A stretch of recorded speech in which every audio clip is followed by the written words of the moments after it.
ورسوله الذي أرسل إلى الناس كافة بشيرا ونذيرا وداعيا إلى الله بإذنه وسراجا وقمرا منيرا أما بعد فقد قال الله تعالى في كلامه المجيد وفي فرقانه الحميد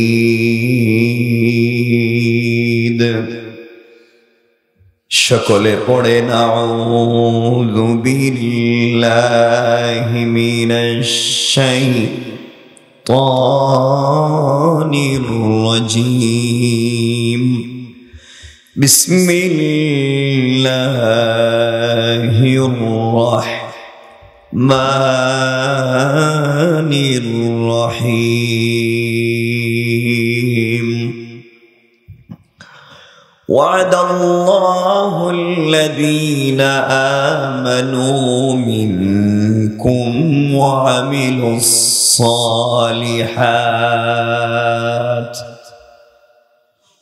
ليستخلفنهم في الأرض كما استخلف الذين من قبلهم وليمكنن لهم دينهم الذي ارتضى لهم وليبدلنهم من بعد خوفهم أمنا يعبدونني لا يشركون بي شيئا ومن كفر بعد ذلك فأولئك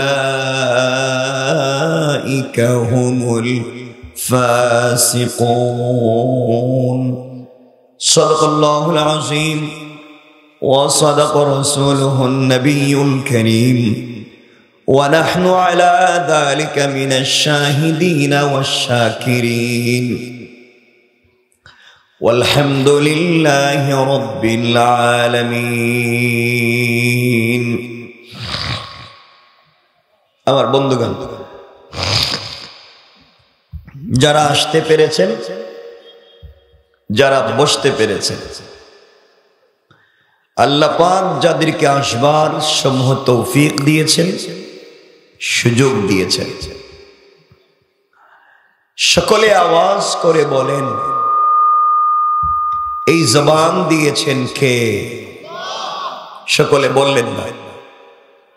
sound একটু বাড়াই মিলাইয়া দাও, পাতলা তুমি সাউন্ড বাড়ি না। সকলে বলেন আওয়াজ করে এই জবান দিয়েছেন কে? সকলে বললেন না। আপনারা তো আমার বয়সই বুঝতে পারতেছেন যে আমি কথা জোরে বলতে হচ্ছে, মানে পারতেছি না, তাও তো বলতেছি।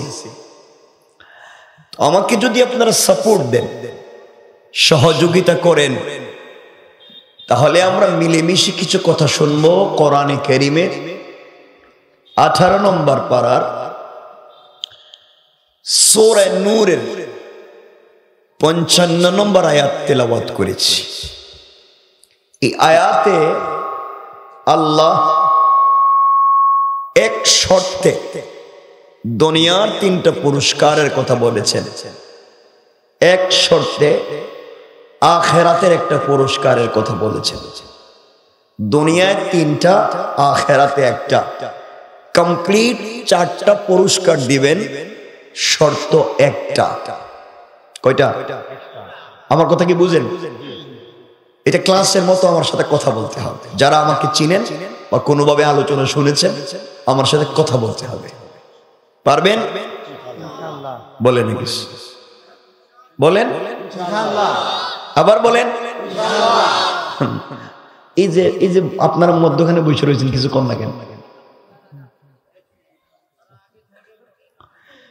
সকলে আওয়াজ করে বলেন এই জবান দিয়েছেন কে? এরপরে হয় নাই। মাঝে মধ্যে জায়গা ফাঁকা কেন? হ্যাঁ, এই ফাঁকা কেন আমি জানতে চাচ্ছি। এখানে কোনো অসুবিধা? কি অসুবিধা? হ্যাঁ, বুঝি নেই। কুয়াশা, কুয়াশার জন্য আসতে পারতেছেন না? কিয়ামতের সময় ওই ঠান্ডা কেমনে সহ্য করবি? হ্যাঁ, আসেন একটু স্যাক্রিফাইস করেন, চমৎকার করে বসবার চেষ্টা করেন। কাছে আসেন যুবকেরা, আসো। সারা জীবন তো পাশে আসার কাছে আসার গল্প শুনেছো, শুধু কাছে আসো, পাশে থাকো। এখন আসো না কেন? আসেন, পিছনে বসে থাকতে পারবেন না, কাছে আসেন না কেন? সওয়াবই তো পাবেন, আর তো কিছু হবে না।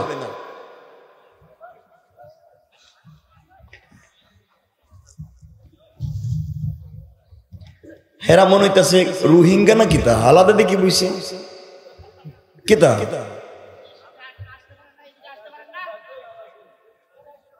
কাছাকাছি না আসলে তো কথা শুরু করবো না।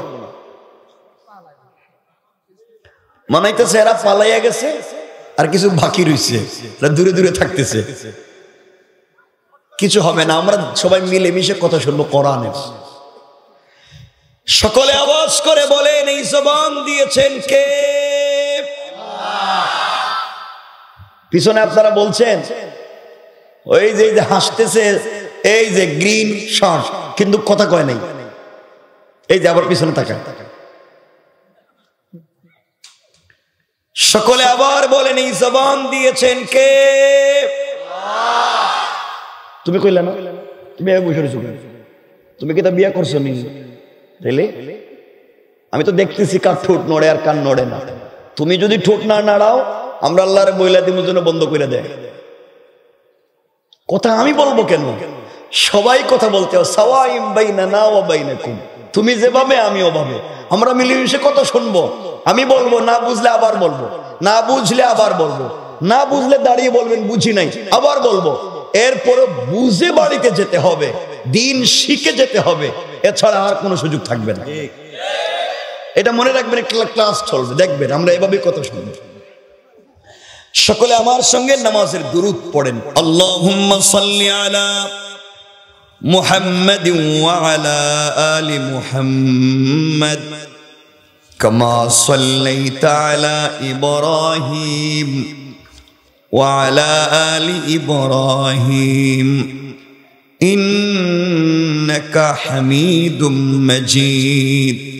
আল্লাহুম্মা বারিক আলা মুহাম্মাদিন ওয়া আলা আলি মুহাম্মাদ কামা বারাকতা আলা ইব্রাহিম ওয়া আলা আলি ইব্রাহিম ইন্নাকা হামিদুম মাজিদ।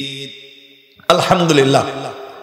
ঐতিহ্যবাহী দ্বীনি জনপদ রাজশাহী, ঐতিহ্যবাহী নওগাঁ, ঐতিহ্যবাহী মান্দার, ঐতিহ্যবাহী পীরপালি বাজার তারুণ্য তফসির সংঘের উদ্যোগে আয়োজিত 2024-এর 2 দিন ব্যাপী তফসিরুল কোরআন মাহফিলের প্রথম রজনীর সমাপনী অধিবেশনের সম্মানিত সভাপতি জনাব এস.এম. আব্দুর রশিদ, প্রধান শিক্ষক, জামিরা উচ্চ বিদ্যালয়, পুঠিয়া, রাজশাহী এবং সহ সভাপতি বৃন্দ, আজকে প্রোগ্রামের প্রধান অতিথি জনাব আলহাজ মোহাম্মদ শহীদুল ইসলাম সহ বিশেষ অতিথিবৃন্দ, উপস্থিত হযরত বুজুর্গ উলামায়ে কেরাম, মুরব্বিয়ানে আযম, পর্দার অন্তরালে বস্তানরত আমার সম্মানিত শ্রদ্ধেয় মা ও বোনেরা, বিশেষ করে আগামী দিনের জাতির দিকপাল, ভবিষ্যৎ জীবনে জাতির কান্ডারি, যুগে যুগে যারা আল্লাহর জমিনে আল্লাহর দ্বীন কায়েমের আন্দোলন করতে গিয়ে বুকের পবিত্র তাজা রক্ত ঢেলে আল্লাহর জমিনে আল্লাহর দ্বীন কায়েম করেছে, ইসলামী আন্দোলন করে ইসলাম নামক বৃক্ষকে আল্লাহর জমিনে প্রতিষ্ঠা করবার আমরণ সংগ্রাম চালিয়ে যাচ্ছে। আমার কলিজার টুকরা, প্রাণের চেয়ে আপন ছাত্র, তরুণ, যুবক বন্ধুগণ, আলোচনার শুরুতেই আমার পক্ষ থেকে সকলকে আন্তরিক মোবারকবাদ, শুভেচ্ছা জানিয়ে আল্লাহ পাক রব্বুল ইজ্জত ওয়াল জালালের শাহী দরবারে শুকরগুজার হচ্ছি যে আল্লাহ আজকের এই প্রোগ্রামে আমাদের সকলকে আসবার সব তৌফিক দিয়েছেন। শুকরগুজার হচ্ছি মুনিবের দরবারে। সকলে পড়ছি আলহামদুলিল্লাহ। আর একটু জোরে পড়ি আলহামদুলিল্লাহ। যুবকদের এক চমৎকার প্রোগ্রামের আয়োজন করেছি এই মাঠে। প্রথম আপনারা তাদেরকে সাপোর্ট করবেন, সহযোগিতা করবেন ইনশাআল্লাহ। বলেন না ইনশাআল্লাহ? ইনশাআল্লাহ। খুব বেশি কথা নয়, আমরা মূল আলোচনাকে সংক্ষেপ করব। খুব মনোযোগ দিয়ে বুঝবেন, শুনবেন। না বুঝলে দাঁড়িয়ে যাবেন, কাগজ লিখে আমাকে প্রশ্ন করবেন, ঠিক আছে? আপনাদের কাছে আমি যে কথা বলে আলোচনা শুরু করতে চাই, এই যে আপনারা যারা বসেছেন এখানে, আপনারা কি সকলে মুসলমান? কথা বলেন না কেন? বলেন না মুসলমান। আবার বলেন মুসলমান। এটা বুঝলেন কেমনে? আপনি যে মুসলমান এটা বুঝলেন কেমনে? বলেন।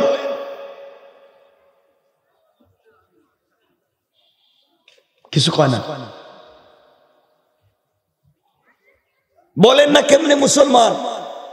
এই যে মনে করতে পারেন আমরা তো সালাত পড়ি, এই তো সালাত পড়ে আইলাম মাত্র, এই জন্যই তো আমরা মুসলিম। তাওহীদ এবং রিসালাতে বিশ্বাস করছি, এই জন্য তো আমরা মুসলিম।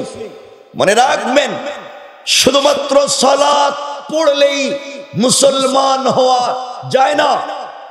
অনেকে আল্লাহ রসুলের পিছনে সালাত পড়েছে, মাঝে মাঝে ইকামত দিয়েছে, রসুলের দস্তারখানে খাবার খেয়েছে, রসুলের মতো দাড়িও রেখেছে, রসুলের মতো জুব্বা পরেছে, রসুলের সাথে একসাথে হেঁটেছে, বুকের সঙ্গে জড়িয়েছে।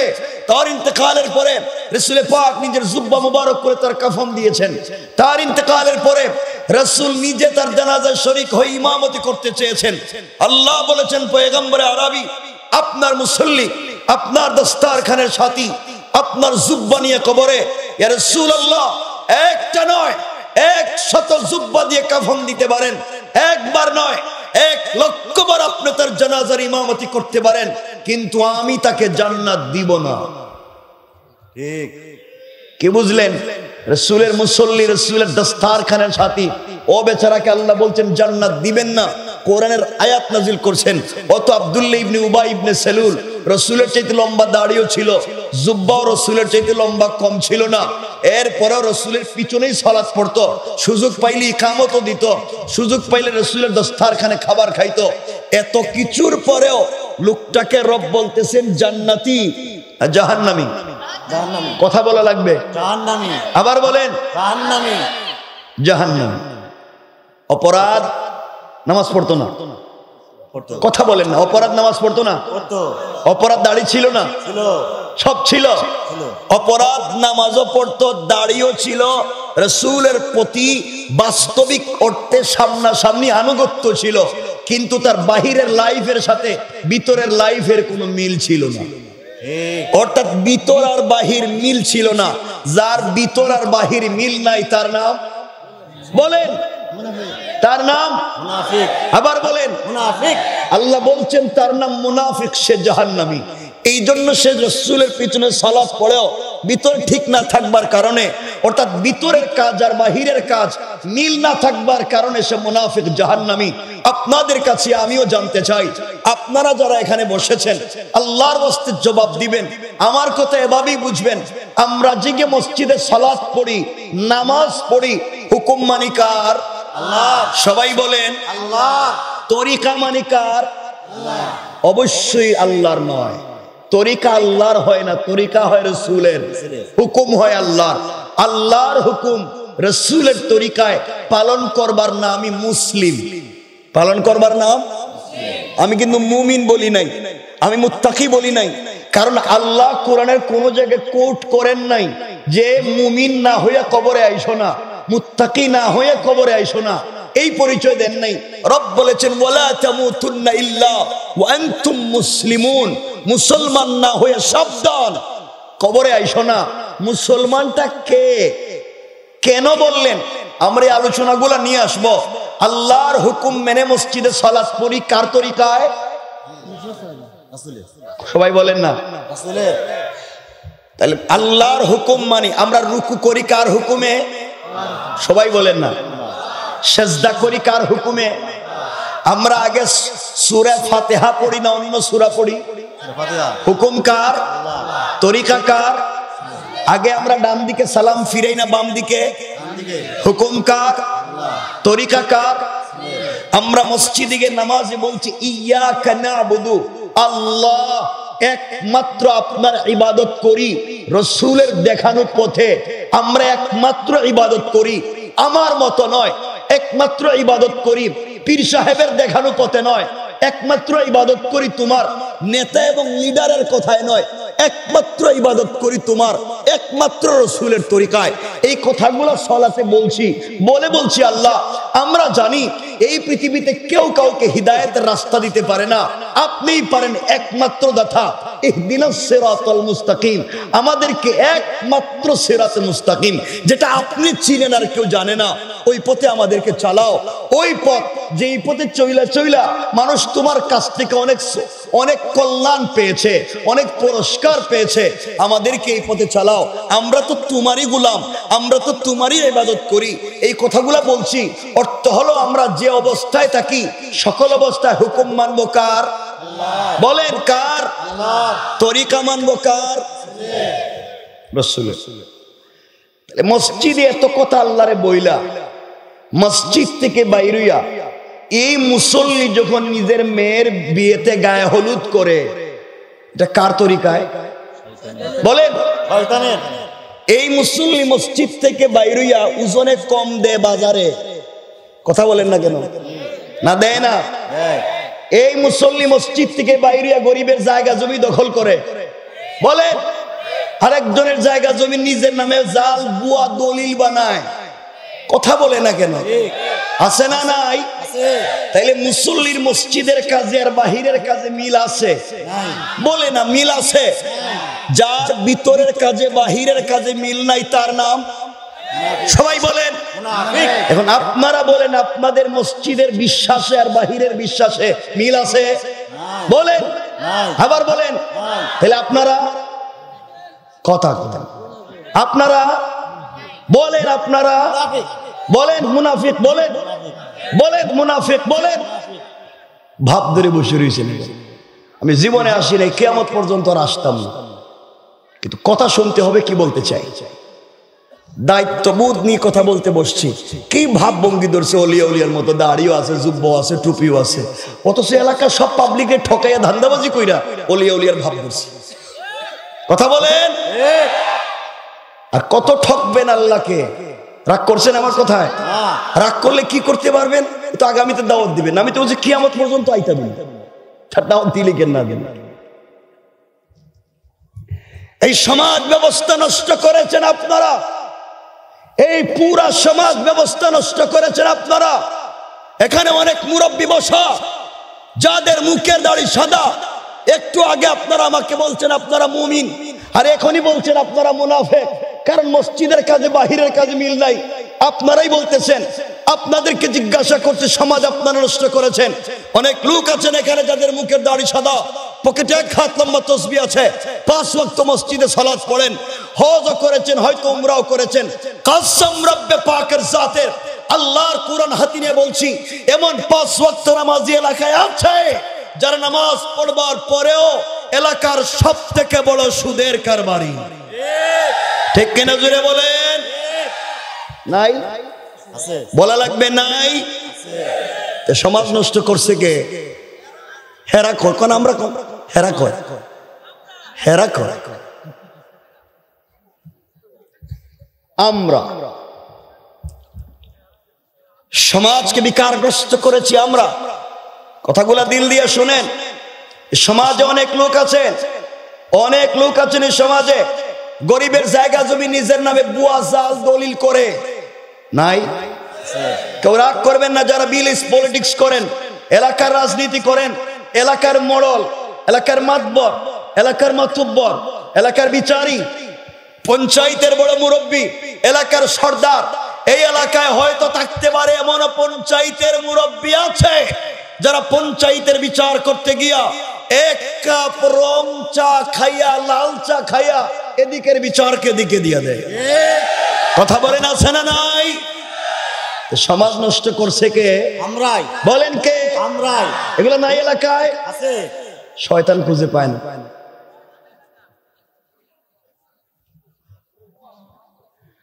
এমনও লোক আছে এলাকায় হাতে 500 টাকা ধরাইয়া দিলে পুরা বিচার শুদ্ধা খায়া ফেলায়। আছে না নাই? এগুলো এলাকায় নাই। আপনারা তো শয়তান চিনেন না। যেই বেচারা, যেই মুরব্বী গ্রামে পঞ্চায়েতের বিচার করতে টাকা খায়, যেই বেচারা মিথ্যা সাক্ষী দেয়, যে গরিবের সম্পত্তি লুণ্ঠন করে, যে গ্রামে ফেন্সিডিল ইয়াবা গাজার ব্যবসা করে, যে ইসলামী আন্দোলনের কর্মীদের নামে মিথ্যা বানোয়াট মামলা দিয়ে খরচরা করে দেয়, আপনারা যদি টাটকা শয়তান দেখার নিয়ত থাকে ওই মুরব্বীর চেহারার দিকে তাকাইয়া থাকবেন আর মনে করবেন একটা শয়তান দেখলাম। কথা বলেন না কেন?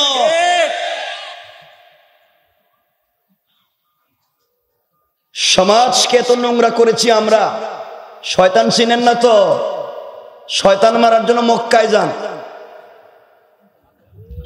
8 লাখ 10 লাখ খরচ করে হজে গিয়া, হজে যায় না? যায় না? হজে গিয়া দেখবেন জামারাতে শয়তানরে কঙ্কর মারে, শয়তানরে পাথর মারে না? না মারা লাগে না?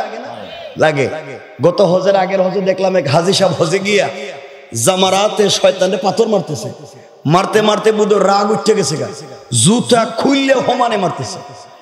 শয়তান পুরো এলাকায় মাইল লাগাইছে, 10 লাখ খরচ করে আইছে, জুতা দিয়ে মারতেছে। আমি আপনাদের কাছে সরল বিশ্বাসে জানতে চাই, যেই শয়তানদের 10 লাখ খরচ করে মক্কায় জুতা দিয়ে মারতে গেছেন, এই শয়তান কোনদিন এই মান্দা এলাকায় এসে সুদের কারবার করছে? কথা কইতে করছে? ঘুষের কারবার করছে? কাউরে মেয়েরে নিয়ে পার্কে গেছে? কারো জায়গা জমি দখল করছে? ওজনে কম দিছে? কথা কয় না। গ্রামে 500 টাকা খাইয়া বিচার করছে? তাহলে শয়তান মক্কায় না এলাকায়? বলেন এলাকায়। যেই শয়তান টাকা খাইয়া বিচার করে মক্কায় না এলাকায়? এলাকায়। যেই শয়তান সুদ ঘুষের কারবার করে মক্কায় না এলাকায়? এলাকায়। জুতা মক্কায় মারবেন না এলাকায়? বলেন কোথায়? বলেন এলাকায়। আবার বলেন কোথায়? এলাকায়। সুতরাং পরিষ্কার করে বলে দিচ্ছি, যারা এলাকায় সুদের কারবার করো, যারা এলাকায় ঘুষ খাও, যারা ফেন্সিডিল ইয়াবার কারবার করো, যারা যুবকদের চরিত্র নষ্ট করছে, যারা গরিবের জায়গা জমি দখল করছে, যারা গ্রামে 500 টাকা খাইয়া বিচার করে, আমরা পরিষ্কার করে বলে দিলাম, আজকে বলে দিলাম, সাবধান হয়ে যাও, ভালো হয়ে যাও। খবর আছে, নচেত তোর বাড়ি ফালাইয়া জঙ্গলেও থাকবার জায়গা হবে না। বুঝতে পারলেন না? বুঝতে পারেন নাই? আমার কথা কি বুঝছেন? একটু হাত তুলে দেখান কারা কারা বুঝেন নাই। আমি তো বুঝেন নাই কইছি, আমি তো কথা শেষ করার আগে তো হাত উড়ে দিছি। কি করলেন?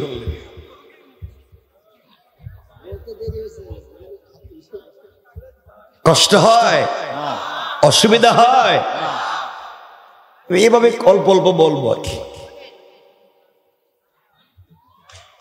সমাজ কত নোংরা, সমাজ কত খারাপ। কেউ রাগ করেন না বাবা, আল্লাহর রাস্তা। আমি চিনি না আপনাদের, আমরা দেখছেন কেউ এলাকায় কোনোদিন? আমি তো আসি নাই, তো দেখবেন। আমি বাইরে ছিলাম, এই ভাইগুলা জুড়ে যার একটা প্রোগ্রাম নিয়েছে, আমি দেশের বাইরেই ছিলাম। তো যাই হোক, সমাজ কত নোংরা। শুধু সমাজ না, এখন আল্লাহর ঘর মসজিদ পর্যন্ত নোংরা করে দিতেছে। আমি জানি না এখানে কেউ মসজিদ মাদ্রাসার সভাপতি সেক্রেটারি থাকতে পারেন, সব খারাপ না। খারাপ হলে তো ওয়াজে আইতো না, খারাপ হলে তো ওয়াজ করাইতো না, ঠিক কিনা?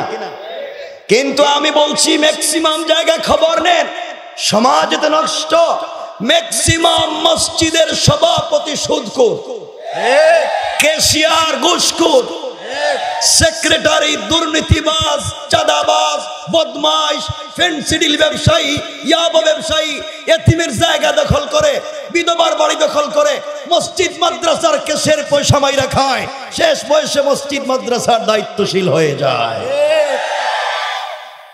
নাই? আছে আবার বলেন নাই?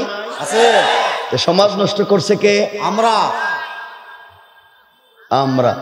তাহলে আজকের ওয়াজের মূল প্রতিপাদ্য শব্দ একটা। আজকের ওয়াজের মৌলিক শব্দ হলো ভালো হয়ে যাও। কি হয়ে যাও? তাহলে আজকের ওয়াজের মূল প্রতিপাদ্য আমরা খুঁজে পাইলাম, কি হয়ে যাও। সবাই একসাথে বলেন ভালো হয়ে যাও। আবার বলেন ভালো হয়ে যাও। এলাকায় যারা চাঁদাবাজি করো ভালো হয়ে যাও। এলাকায় যারা সুদ ঘুষের কারবার করো ভালো হয়ে যাও। এলাকায় যারা মসজিদ মাদ্রাসায় দায়িত্বে থেকে বদমাইশি করো ভালো হয়ে যাও। এই এলাকায় যারা পাবলিকের জায়গা জমি দখল করো, গরিবের সম্পত্তি মাইরা খাও, 500 টাকা নিয়ে বিচার করো, ভালো হয়ে যাও। সবাই বলেন কি হয়ে যাও। এই তো, তাহলে তো ওয়াজ শিখে ফেলছেন।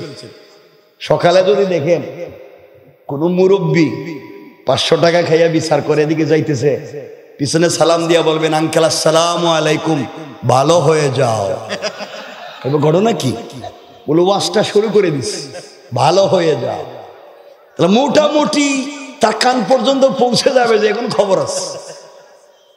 কি হয়ে যাও মনে থাকবে তো ইনশাআল্লাহ। এই তো ওয়াজ শিখে ফেলছি। আমরা একটু লাইনে চলে আসছি। কষ্ট দিব না, কিছু শোনেন। এই যে এত কথা বললাম, এর কারণ কি জানেন? এর কারণ হচ্ছে, খুব মনোযোগ দিয়ে শোনেন, আল্লাহ রাব্বুল ইজ্জত ওয়াল জালাল তিনি হলেন রব্বুল আলামিন। আসমানের রব, জমিনের রব, আরশ, কুরসি, লৌহ কলম, জান্নাত, জাহান্নাম, জিন্নাত, ইনসান, ফেরেশতা, পুরা সৃষ্টির রব কে? আল্লাহ। সবাই বলেন আল্লাহ। আল্লাহ যদি সকলের রব হয়, তাহলে মুসলমানদের রব কে? আল্লাহ। বলেন আল্লাহ। হিন্দুদের আল্লাহ, খ্রিস্টানদের আল্লাহ, সকল ধর্মের মানুষের রব আল্লাহ। আল্লাহ সকলের। আল্লাহ কোন সম্প্রদায়ের না, আল্লাহ কোন দলের না, আল্লাহ কোন দেশের না, আল্লাহ কোন ধর্মের না, আল্লাহ সকল সৃষ্টির রব। আল্লাহ আমাকে যে পুকুরের মাছ খাওয়ায়, ভিন্ন ধর্মের মানুষকে কি পুকুরের মাছ খাওয়ায়, আমাকে যে সূর্যের আলো দেয়, ভিন্ন ধর্মের মানুষকে কি সূর্যের আলো দেয়। রব দেওয়ার সময় কে কোন ধর্মের, কে কোন জাতের তা জানতে চায় না, রব জানতে চায়। আমি তার রব, আমি তার রব, হে আমার গোলাম।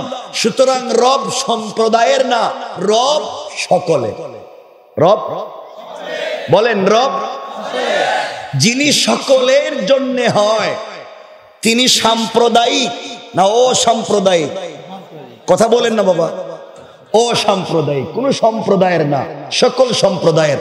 তাইলে আল্লাহর মূল ব্যাখ্যা যেখানে আসলাম, আল্লাহ রাব্বুল ইজ্জত ওয়াল জালালের মূল কনসেপ্ট হলো আল্লাহ কোন সম্প্রদায়ের না, আল্লাহর চেতনা অসাম্প্রদায়িক।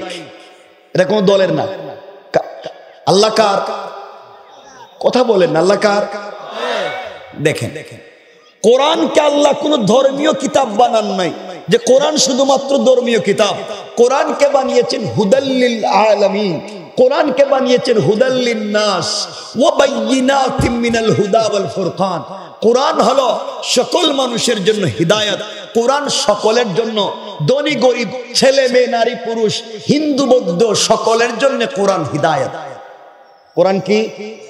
তাহলে কোরআন হিদায়াতের কিতাব শুধু মুসলমানদের না, সকলের। কথা বলেন না কেন?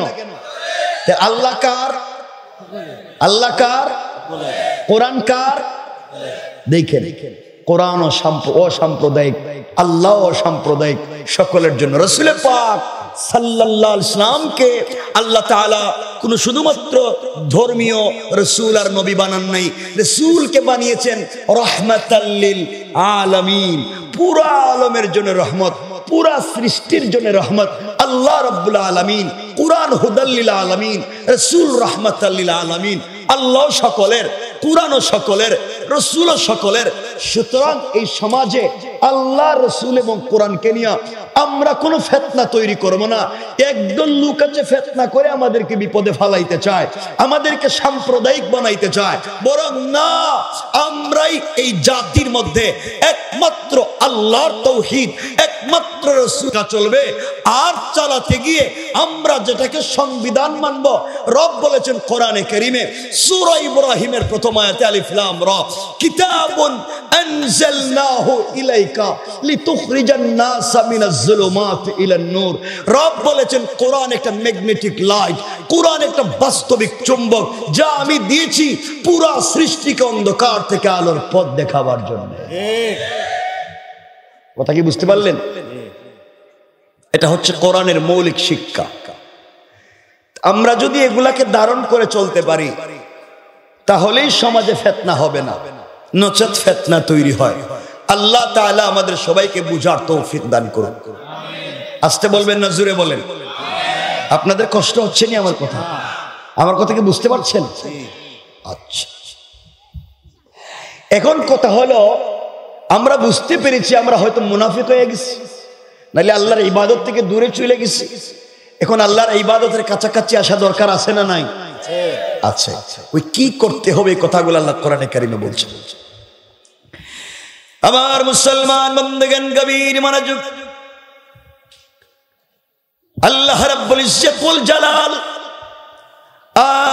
আখিরি জামানার পয়গম্বর সরকারে কায়নাত, দু জাহানের সরদার নবী রহমত জনাবে মুহাম্মদ রাসূলুল্লাহ সাল্লাল্লাহু আলাইহি ওয়াসাল্লাম কে আল্লাহ তাআলা জানিয়ে দিয়েছেন, বন্ধু আমার, দুনিয়ার জমিনে যারা আমি আল্লাহর গোলাম দাবি করবে, আশিক রাসূল দাবি করবে, দুনিয়ার জমিনে যারা নিজেকে আমি আল্লাহর গোলাম মনে করবে, আল্লাহর গোলামের গুণ কি, কোয়ালিটি কি, কন্ডিশন কি?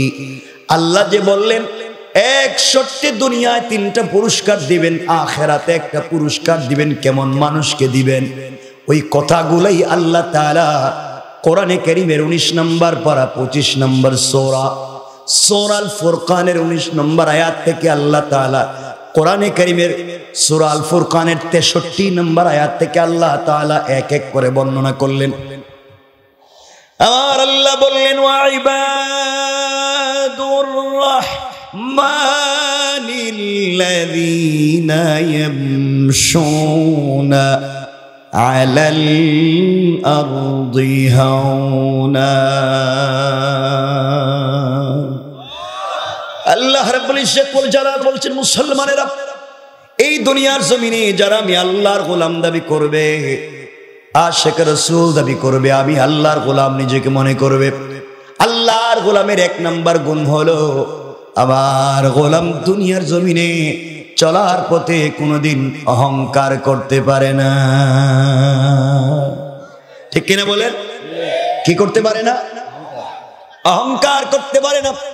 আল্লাহ তাআলা আপনাকে নওগাঁ এলাকায় কোটি টাকার মালিক বানিয়েছে, মিল ফ্যাক্টরির মালিক বানিয়েছে, শিল্পের মালিক বানিয়েছে।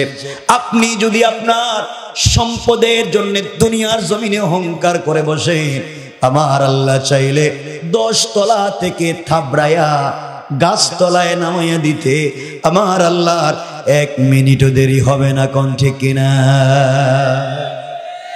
আর আপনি যদি অহংকার ছেড়ে দিতে পারেন, নিজেকে মাটির সঙ্গে মিশিয়ে দিতে পারেন, আমার আল্লাহ চাইলে গাছতলা থেকে, বাঁশতলা থেকে কান ধরে 10 তলার মালিক বানাইয়া দিতে আমার আল্লাহর 1 মুহূর্ত দেরি হবে না। কোন ঠিক কিনা?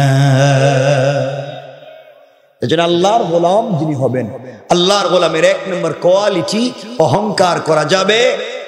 সবাই বলেন না যাবে। আপনারা করেননি না? আপনারা তো ফেরেশতা পর্যায়ে পৌঁছে গেছে না, কইতেছে ডাইরেক্ট সব আকাম কুকাম করে বসে রয়েছে। কই না, অহংকার করা যাবে। দেখবেন বেচার আগে এলাকায় গরিব ছিল, এখন ছেলে মেয়েদেরকে বিদেশে পাঠাইয়া হয়তো টাকা পয়সার মালিক হয়ে গেছে। টাকার গরমে, এখন টাকার গরমে এলাকায় থাকাই যায়। আছে না নাই? আছে না নাই? আচ্ছা, অনেক সমস্যা। অহংকার হতে হতে শুধু পাবলিকে নয়, আলেমুল আমাদের ভিতরে অহংকার কম না। দেখবেন এক এলাকায় যিনি বড় হুজুর, সব না, মাঝে মাঝে দেখবেন এমন আছে এলাকায় বড় হুজুর যিনি রাস্তা দিয়ে হেঁটে যাচ্ছেন, বড় হুজুর পাবলিক আর সালাম দেন না। কথা বলে নাকি? আমি বড় হুজুর, আমি দিব কেন? আমার সালাম দেন। কোন বড় হুজুরে সালাম দিলে জবাব দেয় না, জবাব দেয় না। বড় হুজুরের দিকে যাইতেছে, আপনি চিন্তা করলেন হুজুরদের সঙ্গে মুসাফা করলে শুনছি সাগীরা গুনাহ মাফ হয়, হুজুর একটু মুসাফা না, ঠান্ডা লাগতেছে, হাত দিতে চায় না, ঠান্ডা লাগে। কিন্তু মুসাফার সময় যদি বড় হুজুরের হাতে একটু হাদিয়া, একটু গিফট, হাদিয়া বুঝছেন, হাদিয়া বুঝছেন, একটু হাদিয়া বড় হুজুরকে একটু, হুজুর একটু হাদিয়া, থ্যাংক ইউ, ভেরি গুড, আবার আইসো আরো দিও। এখন তো সব ঠিক হয়ে গেছে, কথা বলেন না কেন? এগুলো সমাজে আছে না নাই? অহংকার কি পর্যায়ে পৌঁছে গেছে সমাজে। আমার বন্ধুগণ কথাগুলো দিল দিয়া শুনেন কি বলতে চাই। আল্লাহর গোলামের 1 নাম্বার গুণ, অহংকার করা যাবে না। শুধু মনোযোগ দিয়ে কথাগুলা শুনেন, এই কথায় যদি আমরা আলোচনা করি 2-2.5 ঘন্টা লাগবে। অহংকার করলে ক্ষতি কি? অহংকার ছেড়ে দিলে লাভ কি? কোথায় যাব না। আল্লাহর গোলামের 2 নাম্বার গুণ আল্লাহ বললেন, ওয়াইদা খাতাবাহুমুল জাহিলুনা ক্বালু সালামা। আল্লাহ রাব্বুল ইজ্জত ওয়াল জালাল বলছেন, মুসলমানেরা এই দুনিয়ার জমিনে যারা আমি আল্লাহর গোলাম দাবি করবে, আশিক রাসূল দাবি করবে, আমি আল্লাহর গোলাম নিজেকে মনে করবে, বান্দারে আমি আল্লাহর গোলামের 2 নাম্বার গুণ হলো, আমার গোলামকে কেউ গালি দিলে গালির জবাব দেওয়া যাবে না, আঘাত করলে আঘাতের জবাব দেওয়া যাবে না, গীবত শিকায়ত সমালোচনা করলে জবাব দেওয়া যাবে না। বরং আমি আল্লাহর গোলামকে কেউ যদি গালি দেয়, আমার গোলাম গালির জবাবে গালি না দেয়া ওই বান্দার জন্য শান্তি আর সালামতের দোয়া করে যায়। পড়েন সুবহানাল্লাহ। আল্লাহর গোলামের 2 নাম্বার গুণ, গালি দেওয়া যাবে। সবাই বলেন যাবে। কেউ যদি আমাদেরকে গালি দেয়ও, আমরা তাকে গালি দিব না, শান্তির দোয়া করব, সালাম দিব। কি দিব? সবাই বলেন না কি দিব? আপনারা সালাম দেন তো ইনশাআল্লাহ? কিতা ইনশাআল্লাহ সালাম দেননি? আমি দেব তো জিগাই, আমি বলছি সালাম দেন কিনা হিডে কোন? মিথ্যা কথা কইেন না কেন? মিথ্যা কথা বলবেন না। এতগুলা মানুষ একজন কই দেই, আমরা সকলে সালাম দিব। বলেন ইনশাআল্লাহ। কারণ সালাম এমন এক জিনিসের নাম যা আল্লাহর দিলকে নরম করে দেয়, আল্লাহর পক্ষ থেকে রহমত নিয়ে আসতে পারে এবং সকল বারাকাতের দরওয়াজাগুলা সালাম খুলে দেয়। সুবহানাল্লাহ, সুবহানাল্লাহ জোরে বললেন না? সুবহানাল্লাহ। এজন্য সালাম দিব, বলেন ইনশাআল্লাহ। ও কেমনে দিবেন আমরা একটু দেখি, আমরা অল্প অল্প করে শুনি। আমার মনে হচ্ছে আপনাদের অসুবিধা হইতেছে, আমি বুঝতে পারতেছি। সালাম শুরু করতে হবে পরিবার থেকে। আজ আমাদের পরিবার থেকে হযরতে শাহজালাল, শাহপরান, জুনাইদ বাগদাদি, আব্দুল কাদের জিলানী, মুঈনুদ্দিন চিশতি, এমন আল্লাহর ওলিরা আমাদের মায়েদের ঘর থেকে জন্ম নেয় না। এখন আমাদের মায়েদের ঘর থেকে নিজামউদ্দিন আউলিয়া জন্ম নেয় না। এখন আমাদের মায়েদের ঘর থেকে জন্ম নেয় নিজাম ডাকাত। কথা বলেন না কেন? এক সময় প্রাচ্যের অক্সফোর্ড খ্যাত ঢাকা বিশ্ববিদ্যালয় থেকে অনেক ভদ্র ভালো মানুষ জন্ম নিয়েছে, আর এখন ওই জায়গা থেকে জন্ম নেয় নিজাম ডাকাতেরা। এরা টাকা পয়সা ডাকাতি করে সকল জনগণকে রাস্তায় ফেলে দিয়ে কোটি কোটি টাকা মেরে বিদেশে পালিয়ে যায়। ঠিক কিনা জোরে বলে? নিজাম ডাকাতেরা দেশ ভরে যায়। আজকে আর কেউ ডাকাত থেকে আউলিয়া হয় না। আগে ছিল সুর, এখন হয়ে যায় ডাকাত। আগে ছিল বাটপার, এখন হয়ে যায় বদমাইশ। আগে করতো গ্রামে ধান্দাবাজি, এখন রাস্তায় করে ধান্দাবাজি। কথা বলে না কেন? সমাজ কত নিকৃষ্ট হয়েছে। এই জন্য মনে রাখবেন, একটা পরিবার যদি সুন্দর না হয়, এই পরিবার থেকে চমৎকার সন্তান আশা করা যায় না। আগামীর ভবিষ্যৎ, আগামীর বাংলাদেশ যদি চমৎকার করতে হয়, আমাদের মায়েদের ঘর থেকে আদর্শবান সন্তানকে নিয়ে আসতে হবে। এই আদর্শবান সন্তান যদি মায়েদের ঘর থেকে নিয়ে আসতে হয়, তাহলে স্বামী স্ত্রীর সম্পর্ককে চমৎকার করতে হবে। কথা বলেন না কেন? আজকালকে ঘরে টাকা আছে, পয়সা আছে, এয়ার কুলার, এয়ার কন্ডিশন আছে, টাইলস আছে, সিরামিক আছে, সব আছে, কিন্তু স্বামী স্ত্রীতে কোনো সম্পর্ক নাই, মিল মোহাব্বত নাই। স্বামী বিদেশ থেকে টাকা পাঠায়, বউ ওই টাকা দিয়ে আরেকজন বল্টুর সাথে প্রেম করে। কথা বলেন না কেন? এগুলো সমাজে নাই। সমাজ কত নিকৃষ্ট খারাপ হয়েছে। এই জন্যে সব না, আবার এই জন্য সমাজকে সুন্দর করতে হবে। আজকের থেকেই আমাদের প্ল্যান করেন, স্বামী স্ত্রী সম্পর্ক যত চমৎকার হবে, সন্তান তত চমৎকার হবে। রাসূল পাক সাল্লাল্লাহু আলাইহি ওয়াসাল্লাম আর হযরতে খাদিজাতুল কুবরা রাদিয়াল্লাহু তাআলা আনহা, স্বামী স্ত্রী সম্পর্ক চমৎকার ছিল। আল্লাহ তাদের ঘর থেকে জন্ম দিয়েছেন হযরতে ফাতেমা। সুবহানাল্লাহ বললেন না? সাইয়্যিদাতুন নিসাই আহলিল জান্নাহ হযরতে ফাতেমা। হযরতে ফাতেমা, হযরতে আলী, স্বামী স্ত্রীর সম্পর্ক চমৎকার ছিল। আল্লাহ তাদের ঘর থেকে জন্ম দিলেন সাইয়্যিদা শাবাবি আহলিল জান্নাহ হযরতে হাসান আর হুসাইন। সুবহানাল্লাহ বলেন। আর আমাদের ঘর থেকে আমি কইতেছি না কিছু, আমি কইলে আবার বলবেন জানলাম কেমনে, এজন্য কইতেছি না। কত খারাপ হয়ে গেছে, কারণ তাদের মধ্যে স্বামী স্ত্রী সম্পর্ক ছিল, আমাদের মধ্যে এগুলো আর নাই। এই জন্য আজকের থেকে শামাইলে তিরমিজি তো এখন বাংলা পাওয়া যায়, দেখছি বাজারে। শামাইলে তিরমিজি পড়েন না, দেখবেন আম্মা জান আয়েশা বলছেন, আল্লাহর রাসূল আমার স্বামী যখন ঘরে আসতেন, আমি ঘরের দরজার কোনায় চিপায় দাঁড়িয়ে থাকতাম, পর্দার আড়ালে দাঁড়িয়ে থাকতাম, রাসূল যেন আমাকে দেখতে না পান।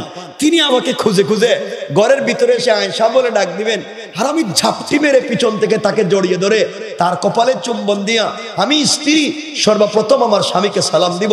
কিন্তু আল্লাহে, আল্লাহর জাত ও সিফাতের শপথ, আমি আমার জিন্দগিতে আমার স্বামীকে কোনো দিনও আগে সালাম দিতে পারি নাই, বরং আমার স্বামী আমাকে আগে সালাম দিতেন।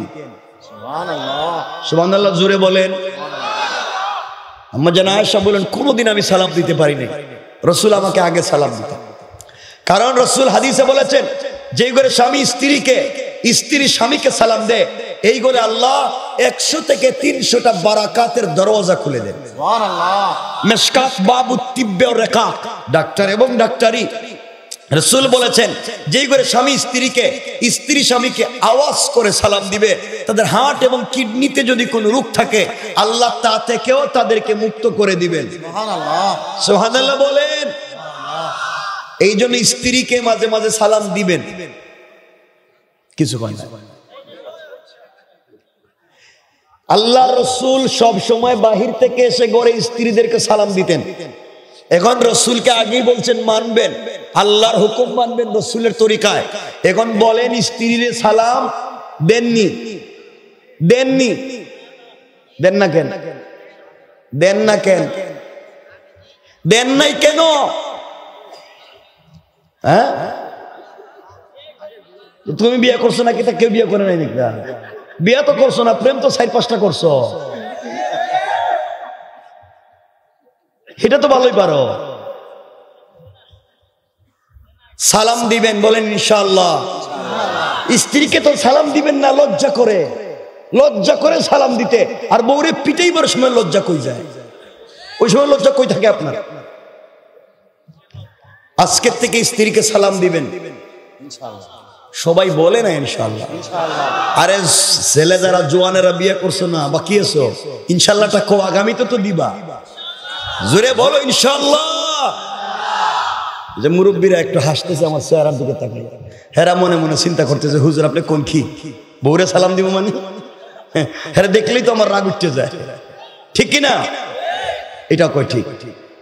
এই বউরে যদি রাগ উঠতে যেতে বিয়ে করছিল রে, সব কয় ঠিক। সালাম দিবেন ইনশাআল্লাহ বলেন, ইনশাআল্লাহ বলেন।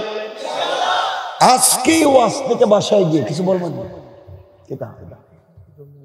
আচ্ছা যাক, আমি বলতেছি আজকেই বাসায় গিয়ে ঘরের দরজায় দাঁড়াইয়া বলবেন, বউ আসসালামু আলাইকুম ওয়া রাহমাতুল্লাহ বলবেন। বউ কই, বৌমা হেরে আজকে কোন ভূতে ধরলো, হেরে আজকে কোন জিন্নাতে ধরছে, বলে জীবনে সালাম দেয় নাই, আজকে দেখে আমার সালাম দিতেছে। আপনি বলবেন, আমারে ভূতে ধরে নাই, আমারে কিন্তু ভূতে ধরে নাই, ওয়াজ শুনছি আর এখন সুন্নত আদায় করছি। বলেন ইনশাআল্লাহ। ইনশাআল্লাহ কইবেন না কিন্তু ওয়াজ পাল্টাইয়া দিন। বিয়া করে যে বউ গড়ে এনে যে কাজ করান, রান্না বাড়ি করান, ঘর মুছান, বাথরুম মুছান, কাপড় দৌত করান, সব উল্টা করে দিন, সব আপনি করা লাগবে। বউর কাজ করার কথা না হাদিসে, কাজ করার কথা আপনার। এই ওয়াজ করে দিতাম না, কয় সালাম দিবেন না তো এই ওয়াজ করে দিবেন। সালাম দিবেন ইনশাআল্লাহ। ইনশাআল্লাহ ঘরকে সুন্দর বানিয়ে দিবেন কে? আল্লাহ। মাঝে মাঝে ঘরে গেলে, নিজের ঘরে গিয়ে মাঝে মাঝে স্ত্রীকে নিজের হাতে মুখে উঠাইয়া খাওয়াইয়া দিয়ে ভালোবাসা। হাসতেছে মুরব্বীরা, হাসতেছে। আমি ভালো কথা কইলাম, এরা হাসে, আমি বুঝতেছি না কিছু, হাসে কেন? দিবা তো? যুবকেরা কিছু কও না, তোমরা তো প্র্যাকটিস করতেছো, ঠিক না? ঠিক কইতেছে, ঠিক কইছে কেন রে? তুই কারা প্র্যাকটিস করতেছো খাওয়াইয়া? ঠিক কইলি জি? ঠিক আছে। হারাম পথে প্র্যাকটিস হারাম, ঠিক আছে তো? গার্লফ্রেন্ড, বয়ফ্রেন্ড, প্রেমিক প্রেমিকা, পরকিয়া হারাম। বলেন হারাম, বলেন হারাম। ওই হারাম কইতেছে মনে মনে, কিন্তু হেতই কামলা। এজন্য মাঝে মাঝে স্ত্রীরে নিজের হাতে মুখে উঠাইয়া খাওয়াইয়া দিবেন। আল্লাহ রাসূলের স্ত্রী, আমাদের কলিজার টুকরা মা আম্মা জান আয়েশা বলেন, আমার মনে পড়ে না আমি রাসূলের ঘরে আসার পরে কোনদিন আমার হাত দিয়ে খাবার খেয়েছি। পুরা জিন্দেগি তো রাসূল আমাকে খাইয়ে দিলেন, এমনকি রাসূল ইন্তেকালের দিনও আমাকে খাইয়ে দিয়েছেন। সুবহানাল্লাহ বলেন। ভালোবাসা ছিল। রাসূলের ঘরে ওয়াইড নাই, আলমারি নাই, এয়ার কুলার নাই, এয়ার কন্ডিশন নাই, টাইলস নাই, সিরামিক নাই, একবারে ভাঙ্গাচোরা ঘর, কিন্তু প্রেম মোহাব্বত আর ভালোবাসায় ছিল ভরা। এই জন্য আমরা পারবো তো ইনশাআল্লাহ। মাঝে মাঝে স্ত্রীরে খাওয়াইয়েন নাকি? হেরা চিন্তা করতেছে হুজুর খাওয়াইবার কথা কইলেন, হে মনে করবো 20 খাওয়াইয়া দ্বিতীয় বিয়ে করতে চাইতেছি। তা আপনি তো এই কাজ কইরেই রাখছেন শয়তানি কইরা, এজন্যই তো সেইটা চিন্তা করে। আল্লাহ আমাদের পরিবারকে সুন্দর করুক, বলেন আমিন। আরো জোরে বলেন আমিন। এখানে আরো অনেক কথা আছে, আমি বলতেছি না, কিন্তু পরে ঝামেলায় পড়ে যাবেন আপনারা। না আরে শোনেন, বলেন করেন, আমলের নামে নাই, বলেন বলেন কেমনে করবেন? আল্লাহ রসুলের ঘরে ছিল এক বালিশ, এক কম্বল, এক গ্লাস, এক প্লেট, এক বালিশে 2 জন ঘুমাইতেন জোরাজোরি করে, কেমন ভালোবাসা ছিল। আর আমাদের ঘরে স্বামী স্ত্রীরা একই বিছানায় ঘুমায়, একই খাটে ঘুমায়, একজন পূর্ব দিকে মুখ দিয়া, একজন পশ্চিম দিকে মুখ দিয়া, আর মধ্যখানে ব্যারিকেড দিয়ে কুল বালিশ দিয়া। কথা বলেন না কেন? মনে হয় এটা ইউক্রেন, এটা রাশিয়া, এটা আর এটা বর্ডার দিচ্ছে, বর্ডার, এটা ক্রস করা যাবে না, ঠিক কিনা? কেমন হয়ে গেছি না আমরা, খারাপ। এই জন্য যুবকেরা তোমাদেরকে তৈরি হতে হবে আগামীর জন্য। তোমরা তো এখন থেকেই রেডি, সবকিছু কইরা সাইরা লইছো। আল্লাহর ওয়াস্তে পথে যাইও না। শোনো আজকে আমি কি তোমাদেরকে বুঝাতে চাই শেষ পর্যন্ত। ও যুবকেরা শোনো, দুহাত জোড় করে বলছি, যুবকেরা শোনো কি বলতে চাই। আমিও তোমাদের মতো যুবক, আমিও চাইলে আজকে 10, 20, 30টা প্রেম করতে পারি। ও জওয়ানেরা, তোমাদেরকে তোমাদের ভাই হিসাবে বলছি, মুআজ আর মুআউইজ জান্নাতে চলে যাইব। তালহা, জুবাইর, হামজা, হানজালা, জাফর, খালিদ ইবনে ওলীদ, আব্দুল্লাহ বিন রাওয়াহা, জওয়ান ছেলেরা আমাদের সামনে কেমনে কেমনে জান্নাতে চলে যাইব। ওরা রাসূলের হাত ধইরা সাহাবায়ে কেরাম জান্নাতে চলে যাইব, আর আমরা জাহান্নামে যাব। লজ্জা হয় না? আমরাও একসাথে জান্নাতে যেতে চাই। চাই কি চাই না? জোরে বলেন, আরো জোরে বলেন, চাই কি চাই না? এজন্য পৃথিবীর নোংরা প্রেম ভালোবাসা বাদ দিতে হবে। ঠিক কথা বলি নাই, আমি ঠিক যাইলে শুনে বলতেছি ইনশাআল্লাহ। কোন ইনশাআল্লাহ। বলেন ইনশাআল্লাহ। বাদ দিতে হবে। যুবকেরা 2 মিনিট শোনো। ও যুবক, তুমি প্রেম করো, তোমার প্রেমিকা আছে, তোমার গার্লফ্রেন্ড হয়তো বিউটিফুল, খুব স্মার্ট, তার বয়স এক্সট্রা অর্ডিনারি করা, খুব সুন্দর কথা বলে, হ্যাঁ যখন কথা বলে বাতের প্লেট ফেলাইয়া কুত্তার মতো দৌড় দাও। সব ঠিক মানলাম। ও যুবক, তুই জানিস না ভাই, তোকে আমি তোর ভাই হিসাবে বলতেছি, যেই মেয়ের প্রেমে পড়ে মা বাপের মুখে চুনকালি দিলে, যেই মেয়ের জন্যে পড়ালেখা বাদ দিয়ে গাঁজা ফেন্সিডিল মাদক ধরলে, যেই মেয়ের প্রেমে পড়ে বিদেশ থেকে টাকা পয়সা মা বাপরে না দিয়া ওই মেয়ের পিছনে খরচ করলে আর উড়াইলে, হইতে পারে আগামীকালকে সকালবেলা তোমার চাইতে স্মার্ট, তোমার চাইতে টাকাওয়ালা, তোমার চাইতে সুন্দর আরেকটা যুবককে যদি পেয়ে যায়, হয়তো তোমাকে ভুলে যেতে 1 মিনিটও লাগবে না। সব ধোঁকা। রব আফসোস করে বলছেন কোরআনে, আমি না, কোরআনে আল্লাহ বলেন, ওই মানুষ কি হইছে, ইয়া আইয়ুহাল ইনসান মা গাররাকা বিরাব্বিকাল কারীম, এই মানুষ তোর কি হয়েছে, কে তোকে ধোঁকা দিয়েছে, কে তোর এই পথে নিয়ে গেল, আল্লাযী খালাকাকা, আমি না তোর রব, আমি না তোরে বানাইছি, হাত পা তো আমি দিছি, ঠোঁটটা তো আমি দিছি, চোখের ডিজাইনটা তো আমি করছি। কোরআনে কারীমের 30 নম্বর পারা সূরা 3 এর মধ্যখানে আল্লাহ বলেন, লাকাদ খালাকনাল ইনসানা ফি আহসানি তাকওয়িম, এই স্মার্ট ডিজাইনার বিউটিফুল তো আমি করছি। ও বান্দা, কে তোকে ধোঁকা দিয়ে বিপদগামী করলো? এই জন্য আল্লাহর ওয়াস্তে ও যুবক, তোমাকে বলছি, তুমি যেই মেয়ের প্রেমে পড়েছো, একটু রাগ করলেই টেলিফোন বন্ধ করে দে।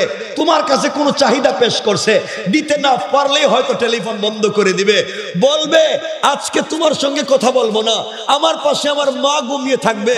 ও যুবক, হতে পারে এই কথা বলে তোমাকে ধোঁকা দিয়া অন্য কারো সাথেও সারা রাত কথা বলতে পারে। রব বলেছেন সব ধোঁকা, রব বলেছেন সব ধোঁকা। এই পথ বাদ দেও।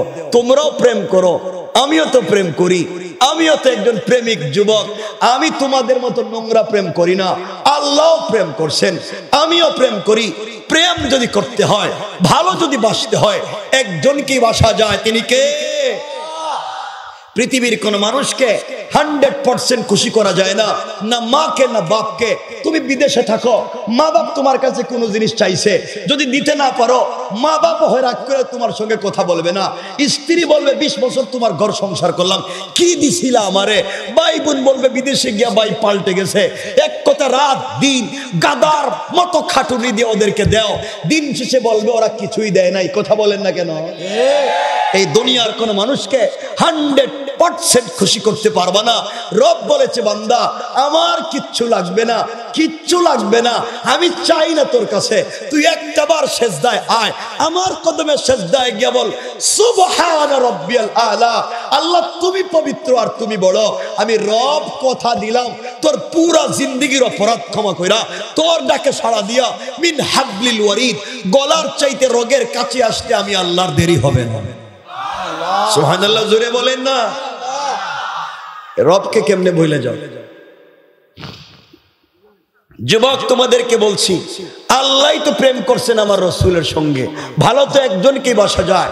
রব মাঝে মাঝে ডাক দিতেন আমার রসুলকে, ইয়া আইয়ুহাল মুজাম্মিল, ইয়া আইয়ুহাল মুদাসসির। মাঝে মাঝে বলতেন কুম ফাআনজির ওয়া রাব্বাকা ফাকাব্বির ওয়া সিয়াবাকা ফাতাহহির। মাঝে মাঝে ডাকতেন, ও চাদরওয়ালা, চাদরের নিচে ঘুমায়া রইছো, উঠো। ও কম্বলওয়ালা, তুমি খাদিজার সঙ্গে ঘুমায়া রইছো। আমি রব তোমার প্রেমে পাগল, ঘুমাইতে গিয়াও ঘুম আসে না। লা তাখুযুহু সিনাতুন ওয়ালা নাওম, তুমি কেমনে আমাকে রাইকা ঘুমাও? আমি না 24টা ঘন্টা তোমার চিন্তা করি, তুমি ঘুমাইলা কেমনে? রব না তোমার জন্য ঘুমায় না। ইয়া রাসূলুল্লাহ, আপনি খাদিজার সঙ্গে ঘুমাই আছেন, আল্লাহু আরশ ইস্তাওয়া, আমি আরশে আজিমে একা একা ভালো লাগে না। বন্ধু উঠো, উঠো, আমি বলছি উঠো। ঘুম থেকে উঠে একটা বার আমাকে ডাক দাও, আরশে আজিমে থাকবো না, তোমার ঘরের দরজায় হাজির হয়ে যাব। হাজির। রব তো তার নাম। জওয়ান, তুমি কেমনে সেই রবকে ভুলে যাও? আফসোস হয় আমার। আমার কথা কষ্ট হচ্ছে, অসুবিধা হয়, আমি ওয়াজ রেখে দিব।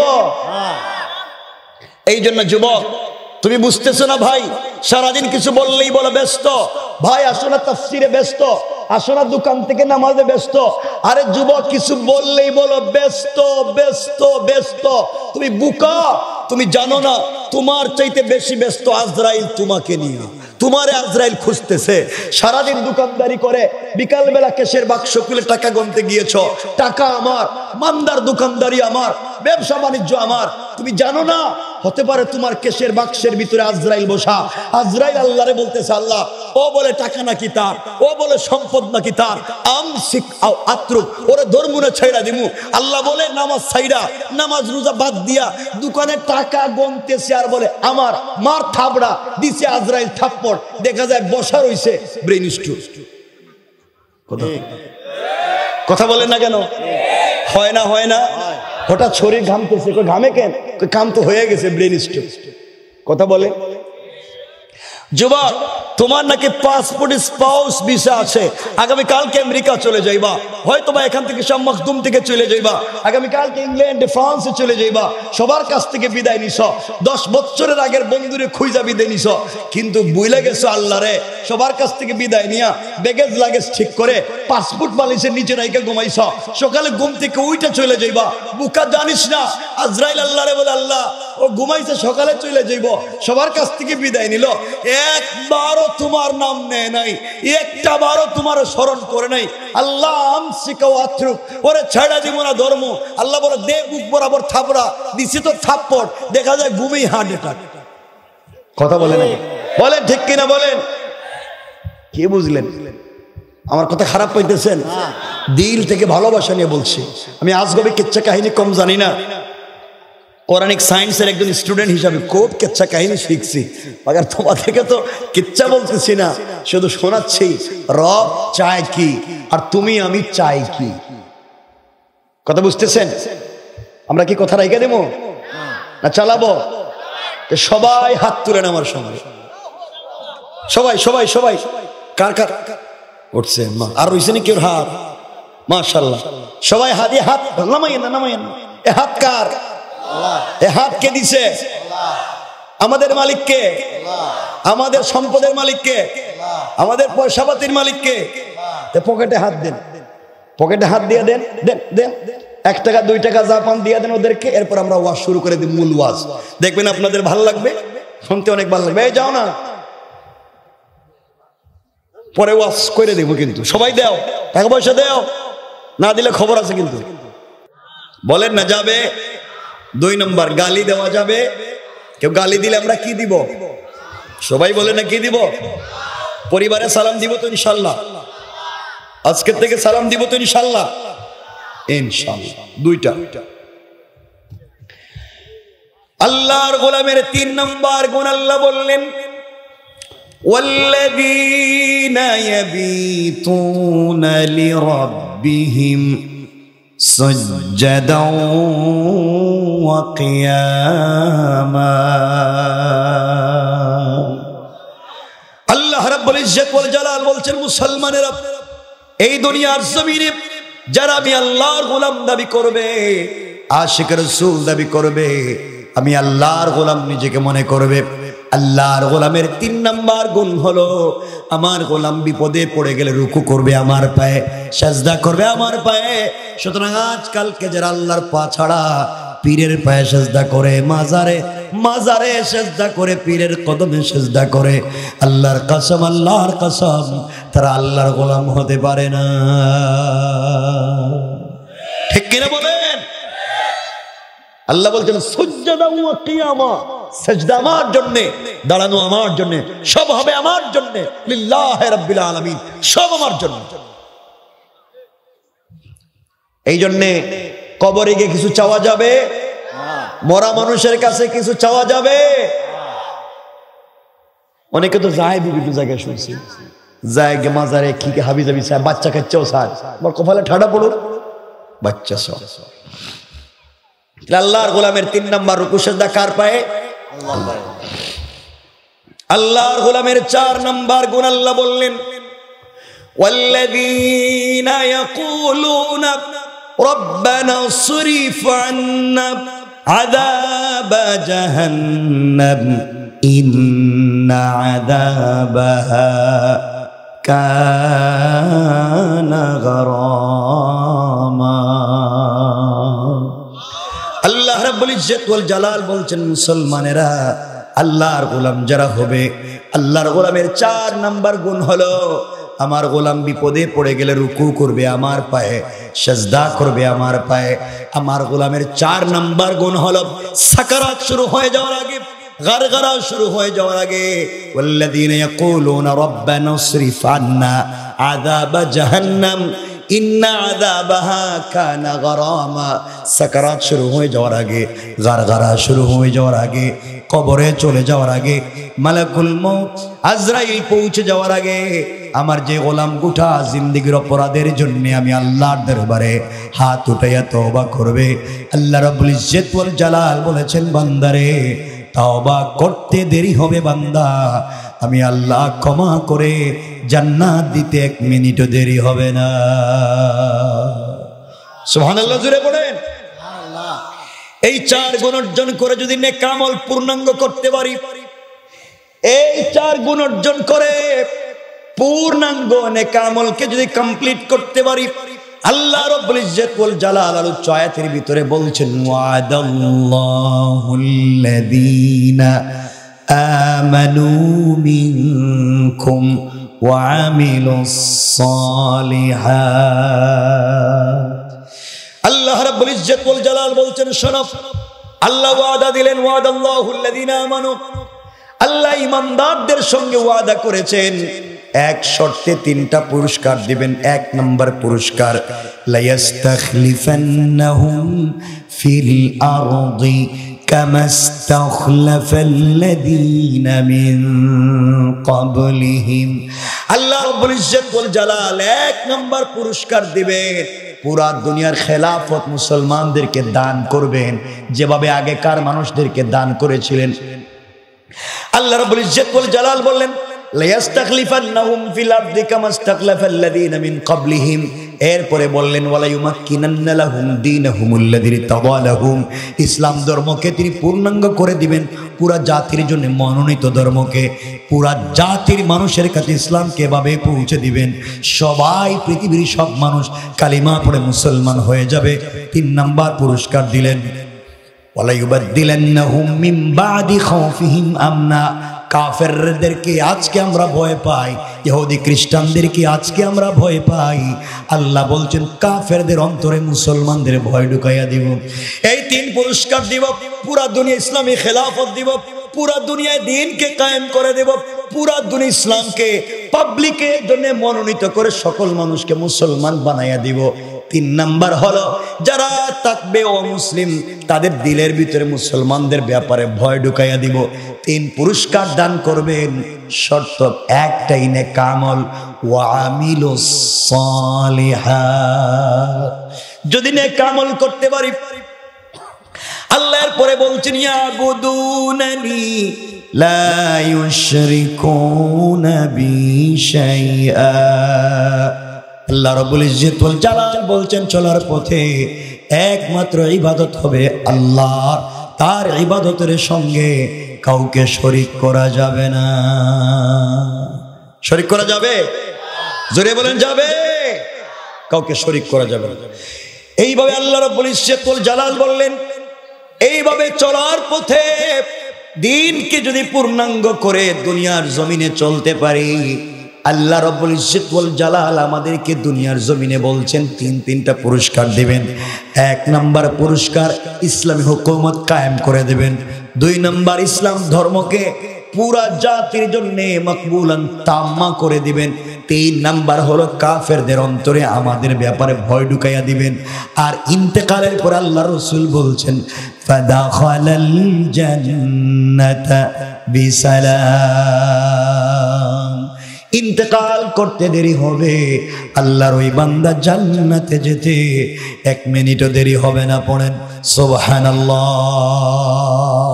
আল্লাহু আকবার বলেন। কথাগুলো দিল দিয়ে শুনেন, কি বলতে চাই মুসলমানেরা, ভালো করে বুঝো, লম্বা করতে চাই না, ভালো করে বুঝো। কোরআন যদি সঙ্গে থাকে কেউ তোমার আমার ক্ষতি করতে পারবে না।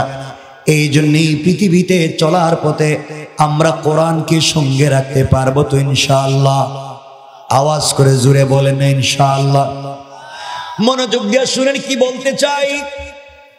কোরআন যদি সঙ্গে রাখা যায়, একমাত্র কোরআনকে নিয়ে যদি সমাজে চলতে পারেন, পৃথিবীর কোনো জিনিস আপনাকে বাধা দিয়ে আটকে রাখতে পারবে না।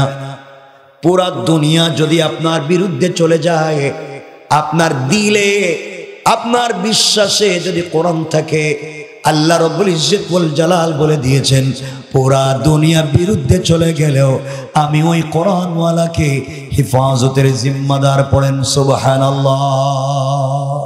সুবহানাল্লাহ জুড়ে বলেন। এক মিনিটে শুনেন কি বলতে চাই।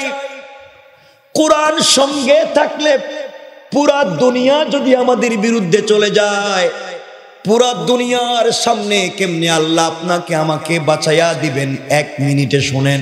ঘটনা বলবো না। আল্লাহর রাসূল যেদিন হিজরত করে মক্কা থেকে মদিনায় যাবেন, হিজরতের ঘটনা বলছি না, শুনেন। যাওয়ার সময় আল্লাহ রাসূল গভীর রজনীতে ঘুম থেকে উঠে গেলেন, জিবরাইল উঠিয়ে নিলেন। আল্লাহর রাসূলকে বলছেন, পয়গম্বরে আরবি, হিজরত করতে হবে ইয়াসরিবের দিকে, খেজুর বাগানের দিকে, মদিনার দিকে। আল্লাহর রাসূল উঠে গেলেন, ওযু করলেন, 2 রাকাত সালাত পড়লেন, ঘর থেকে বের হয়ে চলে যাবেন। এমন সময় আল্লাহর কাছে বলছেন, আল্লাহ তাআলা আপনি আমাকে বলছেন হিজরত করে যেন মক্কা থেকে মদিনার দিকে চলে যাই। আয় আল্লাহ, আমার ঘরের চতুর্দিকে কাফের নেজা নিয়া, তীর নিয়া, বল্লম নিয়ে দাঁড়িয়ে আছে। আমি ঘর থেকে বের হলে চতুর্দিক থেকে ডাইনে বামে পিছনে সবাই মিলে তো আমাকে একসাথে আক্রমণ করে মেরে ফেলবে। আল্লাহ আমি কেমনে যাব? আল্লাহ রাব্বুল ইজ্জত ওয়াল জালাল বলছেন, বন্ধুরে তোমার কাজ হলো আমার কোরআন থেকে তেলাওয়াত করে হাসবি আল্লাহ, আল্লাহ আমার জন্য যথেষ্ট, এই বিশ্বাস দিলের ভিতরে রেখে ঘর থেকে বের হওয়ার দায়িত্ব তোমার। আর পুরা কাফেরদের থেকে হেফাজতের জিম্মাদার স্বয়ং আমি আল্লাহ। আল্লাহ রাসূল দরজায় চলে গেলেন, দরজা খুলবেন, আবার বেক করে আল্লাহকে বলতেছেন, আল্লাহ আমি জানি সত্যি আপনি আমাকে বাঁচাইয়া দিবেন, সন্দেহ নাই। আপনি বলেছেন বাঁচাইয়া দিবেন, সন্দেহ নাই। ওয়ালাকিন লিয়াতমাইন্না কলবি, কিন্তু অন্তরে প্রশান্তি পাই না। আয় আল্লাহ, আত্মরক্ষার জন্য আপনি যদি আমাকে দুনিয়ার কোনো ব্যবস্থা গ্রহণ করতে বলতেন, তাহলে আমারও তো একটু অন্তরে প্রশান্তি পাইতাম। আল্লাহ বললেন, বন্ধুরে তাহলে একটা কাজ করো, হাতের মধ্যে কঙ্কর নেও অথবা বালি নেও অথবা পাথর নেও, কোরআন থেকে তেলাওয়াত করে কাফেরদের চোখের দিকে নিক্ষেপ করো, আমি আল্লাহ তোমাকে বাঁচাইয়া দিব।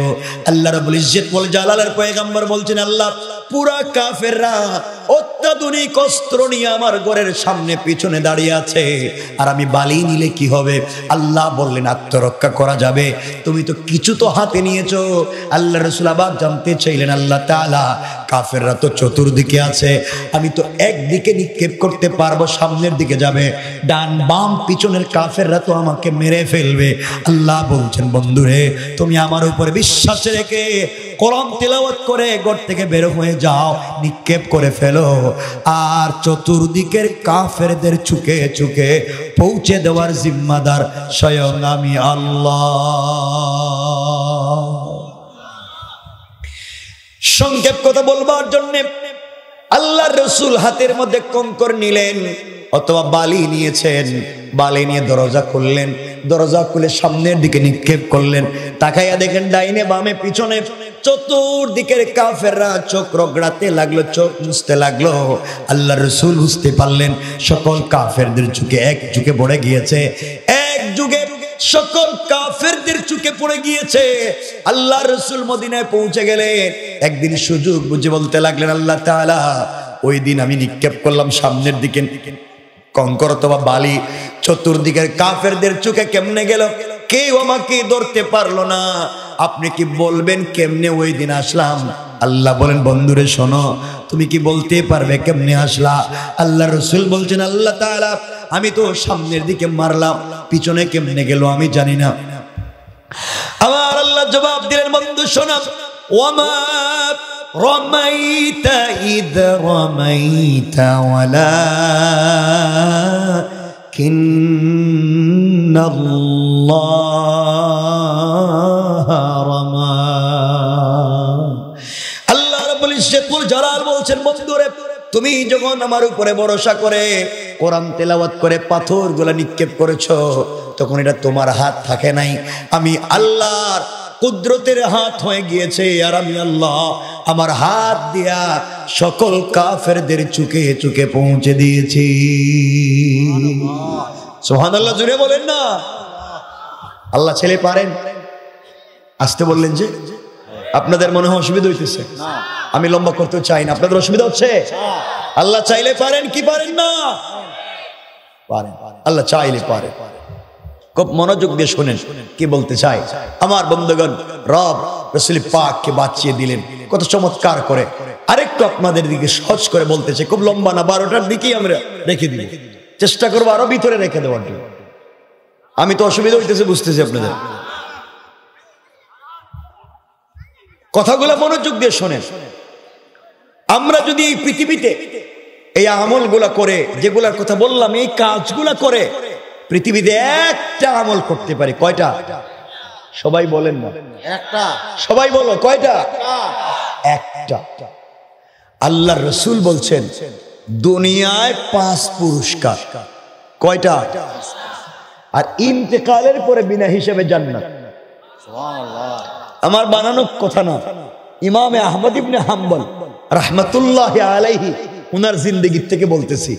এক কথা বলি আমরা আলোচনা শেষ করে ফেলব, খুব সংক্ষেপ। আমার মুসলমান বন্ধুগণ, কথাগুলো এবার দিল দিয়ে শুনেন কি বলতে চাই। এই দুনিয়ার জমিনে একজন বড় বুজুর্গ আলেম, যার নাম ইমামে আহমদ ইবনে হাম্বল রাহমাতুল্লাহি আলাইহি। আমরা এই পৃথিবীতে নামে যে 4 মাযহাবের নাম শুনছি, হানাফি মাযহাব, শাফিঈ মাযহাব, মালিকি মাযহাব, হাম্বলি মাযহাব, এই 4 মাযহাবের এক মাযহাবের ইমামের নাম ইমামে আহমদ ইবনে হাম্বল। ইমামে আহমদ ইবনে হাম্বল এত বড় বুজুর্গ আলেম ছিলেন, তার জামানায় খালকে কোরআনের মাসআলায় কোরআন মাখলুক নাকি মাখলুক না, এই কথার উপরে বাদশাহ তাকে নির্যাতন করেছে। শরীর থেকে চামড়া উঠিয়ে দিয়েছে, হাড্ডির থেকে গোশত আলাদা করেছে, জেল গেটে মাকে দাঁড় করিয়ে ইমামে আহমদ ইবনে হাম্বলকে নির্যাতন করেছে। এত জুলমের পরেও সত্য বলা থেকে এক চুলো পিছনে যায় না। সুবহানাল্লাহ বলেন। এত বড় ইমাম, ইমামে আহমদ ইবনে হাম্বল এত বড় বুজুর্গ আলেমের নাম, যিনি আল্লাহর রাসূলকে জীবদ্দশায় 99 বারের বেশি স্বপ্নে দেখেছেন।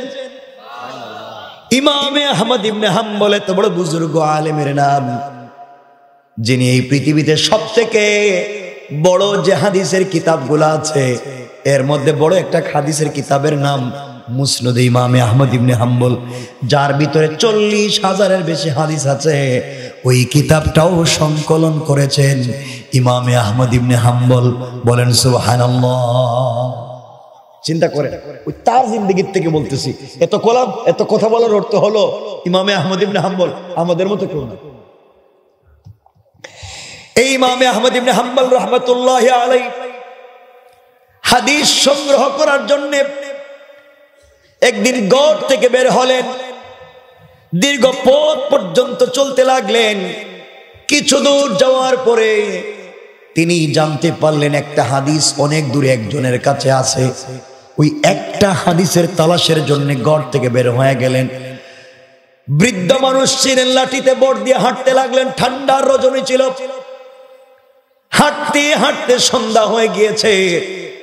বুঝতে পারলেন এখন যদি তিনি ব্যাক করে নিজের গ্রামে আসতে চান, একদিকে অন্ধকার রাত, কুয়াশাচ্ছন্ন রাত, ঠান্ডায় তিনি মরে যাবেন, তার কাছে কাপড় নাই। তিনি সিদ্ধান্ত নিলেন আজকে রাত আশেপাশে কোনো মসজিদ পাইলে ওই মসজিদে তিনি রাত কাটাইয়া দিবেন, আর ফজরের সালাত পড়ে তিনি আবার হাঁটতে শুরু করবেন যখন সূর্য উঠে যাবে। এই ইমামে আহমদ ইবনে হাম্বল রাহমাতুল্লাহ আলাইহি একটা মসজিদে মাগরিবের সালাত পড়ে বসে আছেন। ঈশা পর্যন্ত মসজিদে তাসবিহ পড়লেন, জিকির করলেন, কোরআন তিলাওয়াত করলেন। ঈশার সালাতের সময় হয়ে গেল, এই মসজিদে তিনি ঈশার সালাত পড়লেন। সিদ্ধান্ত নিলেন তিনি ঈশার সালাত পড়ে মসজিদের কর্নারে বসে বসে সারা রাত কোরআন তিলাওয়াত করে কাটাইয়া দিবেন। সকল মুসল্লিরা যাওয়ার পরে ইমামে আহমদ ইবনে হাম্বল মসজিদের কর্নারে বসে পড়লেন জান্নাত। এমন সময় মসজিদের স্টাফ, মসজিদের মুসল্লি অথবা মসজিদ কমিটির কেউ এসে বলছে, আঙ্কেল আপনাকে চিনি না, জানি না, আপনি কেন যান না, এখানে কেন বসে আছেন? মসজিদের গেট লাগাইয়া দিব। ইমামে আহমদ ইবনে হাম্বল বলছেন, জোয়ান রে, আমি একজন পথিক মুসাফির, আমার বাড়ি এলাকায় না, বিশেষ প্রয়োজনে এই এলাকায় এসেছি, রাত্র হয়ে গিয়েছে, যেতে পারবো না, এলাকার কেউ আমাকে চেনে না, এই জন্য আল্লাহর ঘর মসজিদে আশ্রয় নিয়েছি, আমি ফজর পর্যন্ত মসজিদে থাকতে চাই, আমাকে থাকতে দাও। ওই লোকটা বলছে, আঙ্কেল আমাদের মসজিদে অপরিচিত কাউকে রাত্রবেলা থাকবার পারমিশন নাই। এক পর্যায়ে সংক্ষেপ কথা তাকে মসজিদ থেকে বের করে দিল। আল্লাহর বুজুর্গ আলেম ইমামে আহমদ ইবনে হাম্বল মসজিদ থেকে গভীর রজনীতে ঠান্ডার সময়ে বের হয়ে গেলেন। একবারের জন্য নিজের পরিচয় দিলেন না। তিনি যদি একবার বলতেন আমি ইমামে আহমদ ইবনে হাম্বল এই জমানার, তাহলে এলাকার মানুষ তাকে বের করে দেওয়া দূরের কথা, সারা রাত মানুষ তার খিদমতে কাটাইয়া দিত, দোয়া নিতে কাটাইয়া দিত। একবার পরিচয় দিলেন না, নিজেদেরকে ছোট করলেন, তারা নিজেদেরকে ছোট করতেন, এই জন্য আল্লাহ তাদেরকে বড় বানাইয়া দিত। আর ওই জায়গায় যদি ইমামে আহমদ ইবনে হাম্বল না হয় আমি হইতাম, অথবা আপনারা কেউ হইতেন, আর আমাদেরকে যদি এভাবে কেউ বের করে দিত, সাথে সাথে পকেট থেকে কার্ড বের করে দেখাইয়া দিতাম, এই যে দেখেন আমি কে, সারা পৃথিবীর মানুষ আমাকে চিনে, আপনারা আমাকে চিনলেন না, এই যে নেন আমার কার্ড, দেখেন আমি কত বড় বল্টু মিয়া। কথা বলেন না কেন? আমরা নিজেকে বড় বানাতে চাই, এই জন্য আল্লাহ তাআলা আমাদেরকে ছোট বানাইয়া দেয়, আর তারা নিজেকে ছোট বানাইয়া দিয়েছেন, এই জন্য আল্লাহ তাআলা তাদেরকে বড় বানিয়ে দিয়েছে। আমার বন্ধুগণ, কথাগুলো শুনেন। মসজিদ থেকে বের হয়ে গেলেন, অন্ধকার রজনীতে হাঁটতে হাঁটতে একটা লাঠিতে বর করে করে ঠান্ডার মধ্যে হাঁটতে লাগলেন। কিছু দূর যাওয়ার পরে দেখেন একটা বাজার পাওয়া যায়। ওই বাজারে যাওয়ার পরে পুরা বাজারের সবগুলা দোকান বন্ধ, গভীর রজনীতে বাজারের মধ্যে ওখানে ঝুপড়ি ঘর ভাঙ্গা একটা দোকান খোলা। ইমামে আহমদ ইবনে হাম্বল আস্তে আস্তে করে দোকানের কাছে পৌঁছে গেলেন। গিয়ে দেখেন একটা যুবক ছেলে দোকানের ভিতরে দাঁড়িয়ে কি যেন করে, দোকানের চুলার ভিতরে আগুন জ্বলে। ডাক দিয়া বলছেন, যুবক রে, পুরা বাজারের দোকান বন্ধ, তুমি গভীর রজনীতে দোকান খুলে কি করো? যুবক বলছে, আঙ্কেল নিশ্চয় আপনি এলাকার কেউ না, এই জন্য আপনি আমাকে চিনতে পারলেন না। 30 বছর থেকে এখানে দোকানদারি করি, এই বাজারের সবগুলা দোকানদার ফজরের পরে দোকান খুলে সন্ধ্যার সময় বন্ধ করে দেয়, আর আমি একমাত্র একজন দোকানদার সন্ধ্যার পরে দোকান খুলি, ফজরের আজান হয়ে গেলে দোকান বন্ধ করে চলে যাই। আল্লাহর বুজুর্গ আলেম ইমামে আহমদ ইবনে হাম্বল জানতে চাইলেন, জওয়ান তুমি বলো গভীর রজনীতে দোকানে কি করো? যুবক বলছে, আঙ্কেল এই দোকানে আমি কয়েক টাকা রুটি বিক্রি করি, রুটি বিক্রি করি ভাঙ্গা দোকানে। রাত্রবেলা কিছু কাস্টমার সে আমার কাছ থেকে রুটি নিয়ে যায়, এটাই আমার পেশা, এটাই আমার কাজ। ইমামে আহমদ ইবনে হাম্বল বললেন, জওয়ান তাহলে কি সারা রাত তোমার দোকানের চুলার ভিতরে কি আগুন জ্বলবে? যুবক বলতে জ্বলবে।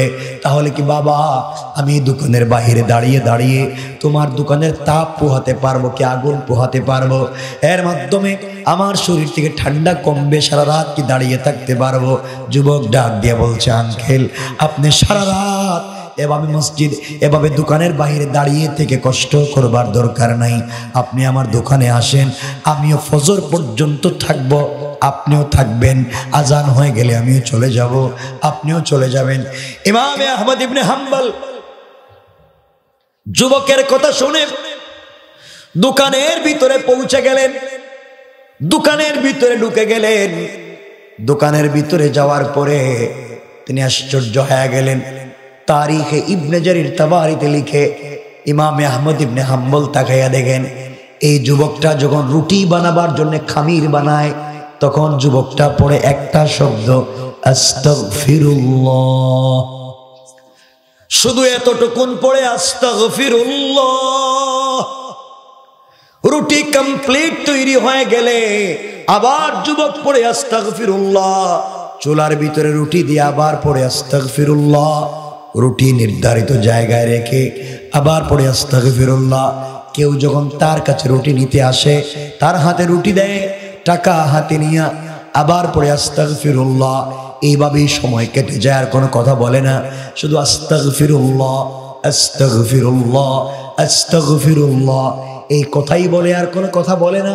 ইমাম আহমদ ইবনে হাম্বল কৌতূহল বশত জিজ্ঞাসা করলেন, যুবক রে, কত তাসবিহ আছে, তুমি শুধু আস্তাগফিরুল্লাহ পড়ো, কথা বলো না, কারণ কি?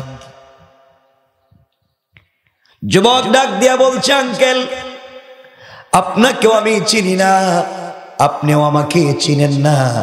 আমার 20 বছর বয়সে দোকানদারি শুরু করেছি, 30 বছর থেকে দোকানদারি করি, 50 বছর বয়স হয়ে গিয়েছে। 30 বছর থেকে কোনোদিন আমার জবান থেকে আস্তাগফিরুল্লাহ ছাড়ে নাই। আমি কোনোদিন আস্তাগফিরুল্লাহ ছাড়ি নাই, আস্তাগফিরুল্লাহ পড়েছি। কেন পড়ো, তুমি কি পেয়েছো? যুবক বলছে, আঙ্কেল আপনি কি জানতে চান এই আস্তাগফিরুল্লাহ পড়ে পড়ে আমি কি পাইছি? আপনি কি জানতে চান? আল্লাহর ওলি বললেন, বলো। ইমাম আহমদ ইবনে হাম্বল বললেন, যুবক বলো কি পেয়েছো? যুবক এবার বলছে, আঙ্কেল আস্তাগফিরুল্লাহ পড়ে আমি যা পেয়েছি, আমার মন বলছে আসমানের নিচে জমিনের উপরে আর কেউ পায় নাই আমি যা পেয়েছি। ইমামে আহমদ ইবনে হাম্বল বলেন, বলো। যুবক এবার বলছে, আঙ্কেল 1 নাম্বার, আমার ঘরে 50 জনের বেশি ফ্যামিলি মেম্বার, 50 জনের বেশি আমার পরিবারের সদস্য। আমি বাঙ্গা দোকানে ঝুপড়ি করে কয়েক টাকার রুটি বিক্রি করি, এই পয়সা দিয়া 50 জনের ফ্যামিলি চালাই। এতিমখানা, মসজিদ, মাদ্রাসা, গুরুস্থানে দান করি। এত দান খায়রাত সাদাকা করবার পরেও মাস শেষে দেখা যায় আমার পকেটের টাকা শেষ হয়ে যায় না। আল্লাহ তাআলা আমাকে টাকার মালিক বানিয়েছে, আমার টাকার অভাব নাই। এই বাঙ্গা দোকানে গভীর রাত্রে রুটি বিক্রি করি, আর কোনো কাজ নাই। আল্লাহ আমাকে কোটি টাকার মালিক বানাইছে। 2 নাম্বার, আঙ্কেল এই বয়সে 50 বছর বয়সে আমার বন্ধু বান্ধব কত মারা গেল দেখলাম, কিন্তু আল্লাহ তাআলা এখনো আমার হায়াতে এমন বরকত দিয়েছে, এখন পর্যন্ত আমি বেঁচে আছি। ইমামে আহমদ ইবনে হাম্বল বলেন, আর কি পাইলা যুবক বলো? যুবক বলতেছে, আঙ্কেল এই 50 বছর বয়সে আমার বডিতে কঠিন জটিল কোন রোগ হওয়া তো দূরের কথা, আস্তাগফিরুল্লাহ পড়বার কারণে আল্লাহ জ্বর সর্দি কাশির মতো সাধারণ কোন রোগও আমাকে দেয় না। সুবহানাল্লাহ। তো আসতে বললেন, পৃথিবীর সব থেকে বড় নিয়ামত হচ্ছে সুস্থতা, এত আসতে বললেন। সুবহানাল্লাহ জুড়ে বলেন। যে অসুস্থ তারা জিজ্ঞাসা করেন সুস্থতা কার না। যুবক বলছে, আঙ্কেল আল্লাহ আমাকে কোটি টাকার মালিক বানাইছে, আমার হায়াতে বরকত দিয়েছে, আমাকে সুস্থতার নিয়ামত দিয়েছে, 3টা পুরস্কার পাইলাম আস্তাগফিরুল্লাহ পড়ে। ইমামে আহমদ ইবনে হাম্বল বললেন, 4 নাম্বার, আর কি পেয়েছো? যুবক এবার বলছে, আঙ্কেল 4 নাম্বার হলো এই 30টা বৎসরে আস্তাগফিরুল্লাহ পড়ে 35 বারের বেশি আল্লাহর রাসূলকে স্বপ্নে দেখেছি। ইমামে আহমদ ইবনে হাম্বল আশ্চর্য হয়ে গেলেন, আমি কি জানি, রুটিওয়ালা আমার থেকে বেশি জানে।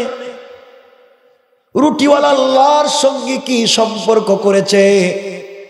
5 নম্বরে কি পেয়েছো যুবক?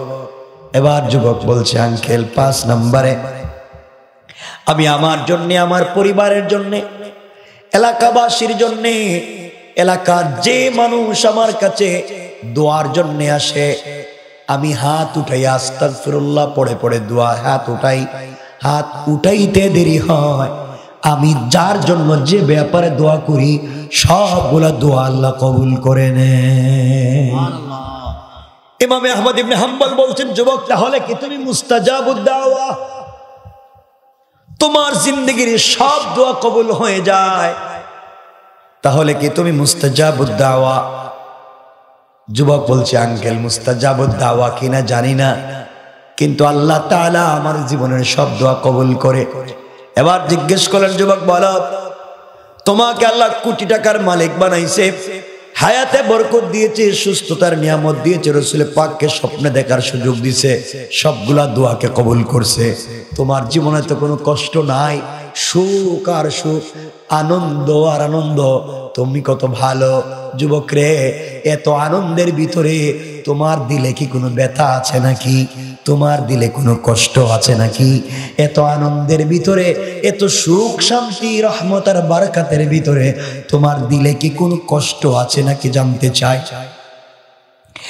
এই কথা বলার সাথে সাথে যুবক সিজদায় পড়ে গিয়েছে আর চোখের পানি ছেড়ে আল্লাহকে ডাক দিয়ে বলেছে, আল্লাহ, আঙ্কেল আমাকে আমার দিলের কষ্টটা বাড়াইয়া দিয়েছে, আমার দিলের কষ্ট মনে করাইয়া দিয়েছে।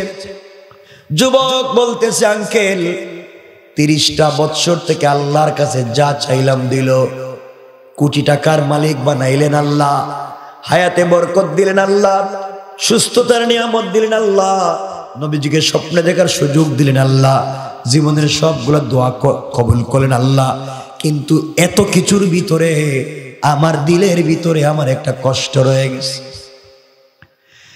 30 বছর থেকে আল্লাহকে বললাম, আমি শুনেছি এই জামানার সব থেকে বড় আলেম ইমামে আহমদ ইবনে হাম্বল, আল্লাহ আমি তাকে দেখতে চাই, তার কাছ থেকে দোয়া নিতে চাই, তার খিদমতে যেতে চাই, কিন্তু আঙ্কেল কি হয়েছে আমি জানি না, আল্লাহ সব দোয়া কবুল করে, ইমামে আহমদ ইবনে হাম্বলকে দেখতে চাই, এই দোয়া কবুল করে না। আজও 3-4 বার সালাত পড়ে দোয়া করছি, মনে মনে ভাবছি কোন দিন জানি মরে যাব, কিন্তু কেন আল্লাহ আমার এই দোয়াকে কবুল করে না? এই জন্য আমার দিলে বড় ব্যথা। ইমামে আহমদ ইবনে হাম্বল আর নিজেকে সামলিয়ে রাখতে পারলেন না, তিনি বুঝতে পারলেন আল্লাহ তাআলা বুড়া মানুষটারে আজকে কেন সফর করাইয়া এত কষ্ট দিয়া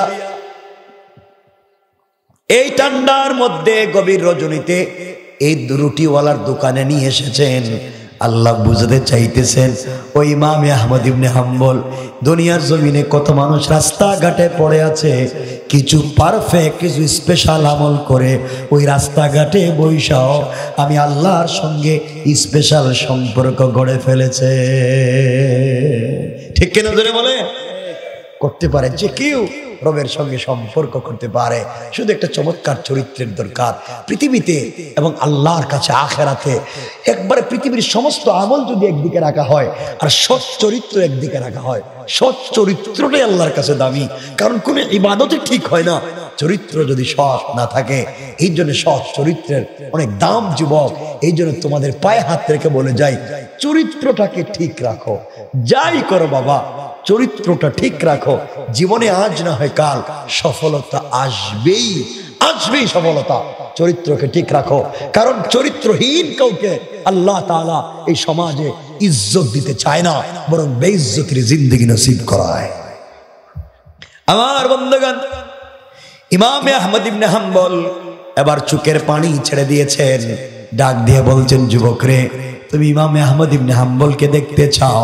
আল্লাহ তাআলা আজকে ইমামে আহমদ ইবনে হাম্বলকে তার ঘর থেকে বের করে সফর করাইয়া সারা রাত সারা দিন হাঁটাইয়া রাত্রবেলায় বাজারে আইনা কিছুক্ষণ আগে একজন বৃদ্ধ লোককে তোমার দোকানের সামনে দাঁড় করাইয়া এই মুহূর্তে তোমার সামনে দাঁড়াইয়া তোমার দোকানের ভিতরে যেই মুরব্বী লোকটা তোমার সঙ্গে কথা বলে, আমি আর কেউ না, আমি হলাম সেই ইমামে আহমদ ইবনে হাম্বল। সুবহানাল্লাহ, জোরে বলেন। চিন্তা করতে পারলেন? ওই যুবক এত কিছু আদায় করেছে, কি পড়তো? খুব বেশি কিছু। একজন রাসূল হাদিসে বলছেন, আখলিস দীনাকা ইয়াকফিকাল আমালুল কালিল। অল্প আমলই তোমাকে আমাকে নাজাত দিতে পারে, শর্ত যদি সৎ চরিত্রবান হই। চরিত্র যদি ঠিক থাকে আমল কাজে লাগবে, চরিত্র যদি ঠিক না থাকে হাজার আমল করে গিয়েও আল্লাহর কাছে কোনো উপকারে আসবে না। এই জন্যে আজকের পুরো আলোচনায় প্রথম আমি তাওহীদ এবং রিসালাত বুঝিয়েছি। এই তাওহীদ রিসালাত মনে রেখে চারটা আমল আমাদের করতে হবে, চারটা গুণ অর্জন করতে হবে। এক, অহংকার করা যাবে না। দুই, গালি দেওয়া যাবে না। তিন, রুকু সিজদা আল্লাহর পায়ে। 4 নাম্বার, তওবা করব আল্লাহর কাছে। এই 4 গুণ যদি কোনো মুমিন অর্জন করতে পারে, এই মুমিনকে আল্লাহ ওয়াদা দিয়েছেন দুনিয়ায় 3টা পুরস্কার দিবেন, আখিরাতে 1টা পুরস্কার দিবেন। দুনিয়ার 1 নাম্বার পুরস্কার পৃথিবীর ক্ষমতা দিবেন। 2 নম্বর পুরস্কার ইসলাম ধর্মকে পুরো জাতির জন্য মকবুল করে দিবেন। 3 নাম্বার পুরস্কার কাফেরদের দিলের ভিতরে মুসলমানদের জন্য ভয় ঢুকিয়ে দিবেন, কাফেররা যেন মুসলমানদেরকে ভয় পায়। এই 3 গুণ অর্জন করতে পারার পরে আল্লাহ বলছেন, ইয়াবুদুনানি লা ইউশরিকুনা বি শাইআ, আমার ইবাদত করো শিরক মুক্ত থেকে। যদি করতে পারো, রব বলেছেন ইন্তেকাল করলে বিনা হিসাবে জান্নাত। পড়েন সুবহানাল্লাহ। আর এতগুলো আমলকে সন্নিবেশিত করে কেউ যদি চলার পথে আস্তাগফিরুল্লাহ আস্তাগফিরুল্লাহ পড়তে পারে, তাহলে দুনিয়ায় 5টা পুরস্কার। 1 নাম্বার পুরস্কার, হায়াতে বারাকা পাইব, কোটি টাকার মালিক হইতে পারে, সুস্থতার জিন্দগি পাইতে পারে, রসুলকে স্বপ্নে দেখার সুযোগ পাইতে পারে, জিন্দগির সব দোয়া কবুল করাইতে পারে। আল্লাহ তাআলা আমাদেরকে কবুল করুন। পুরো আলোচনা কি বুঝতে পারলেন? এখন এতক্ষণ যা বলছি এই 2 মিনিটে আপনাদেরকে এতটুকু বুঝিয়ে দিলাম যে আমাদেরকে এগুলাই করতে হবে, এই পথে চলতে হবে। এভাবেই যদি চলতে পারি, আল্লাহ তাআলা আমাদেরকে এই দুনিয়ার জমিনেও শান্তি দিবেন, আখিরাতে আমরা জান্নাতে যেতে পারি। আল্লাহ তাআলা আমাদেরকে কবুল করুক, বলেন আমিন।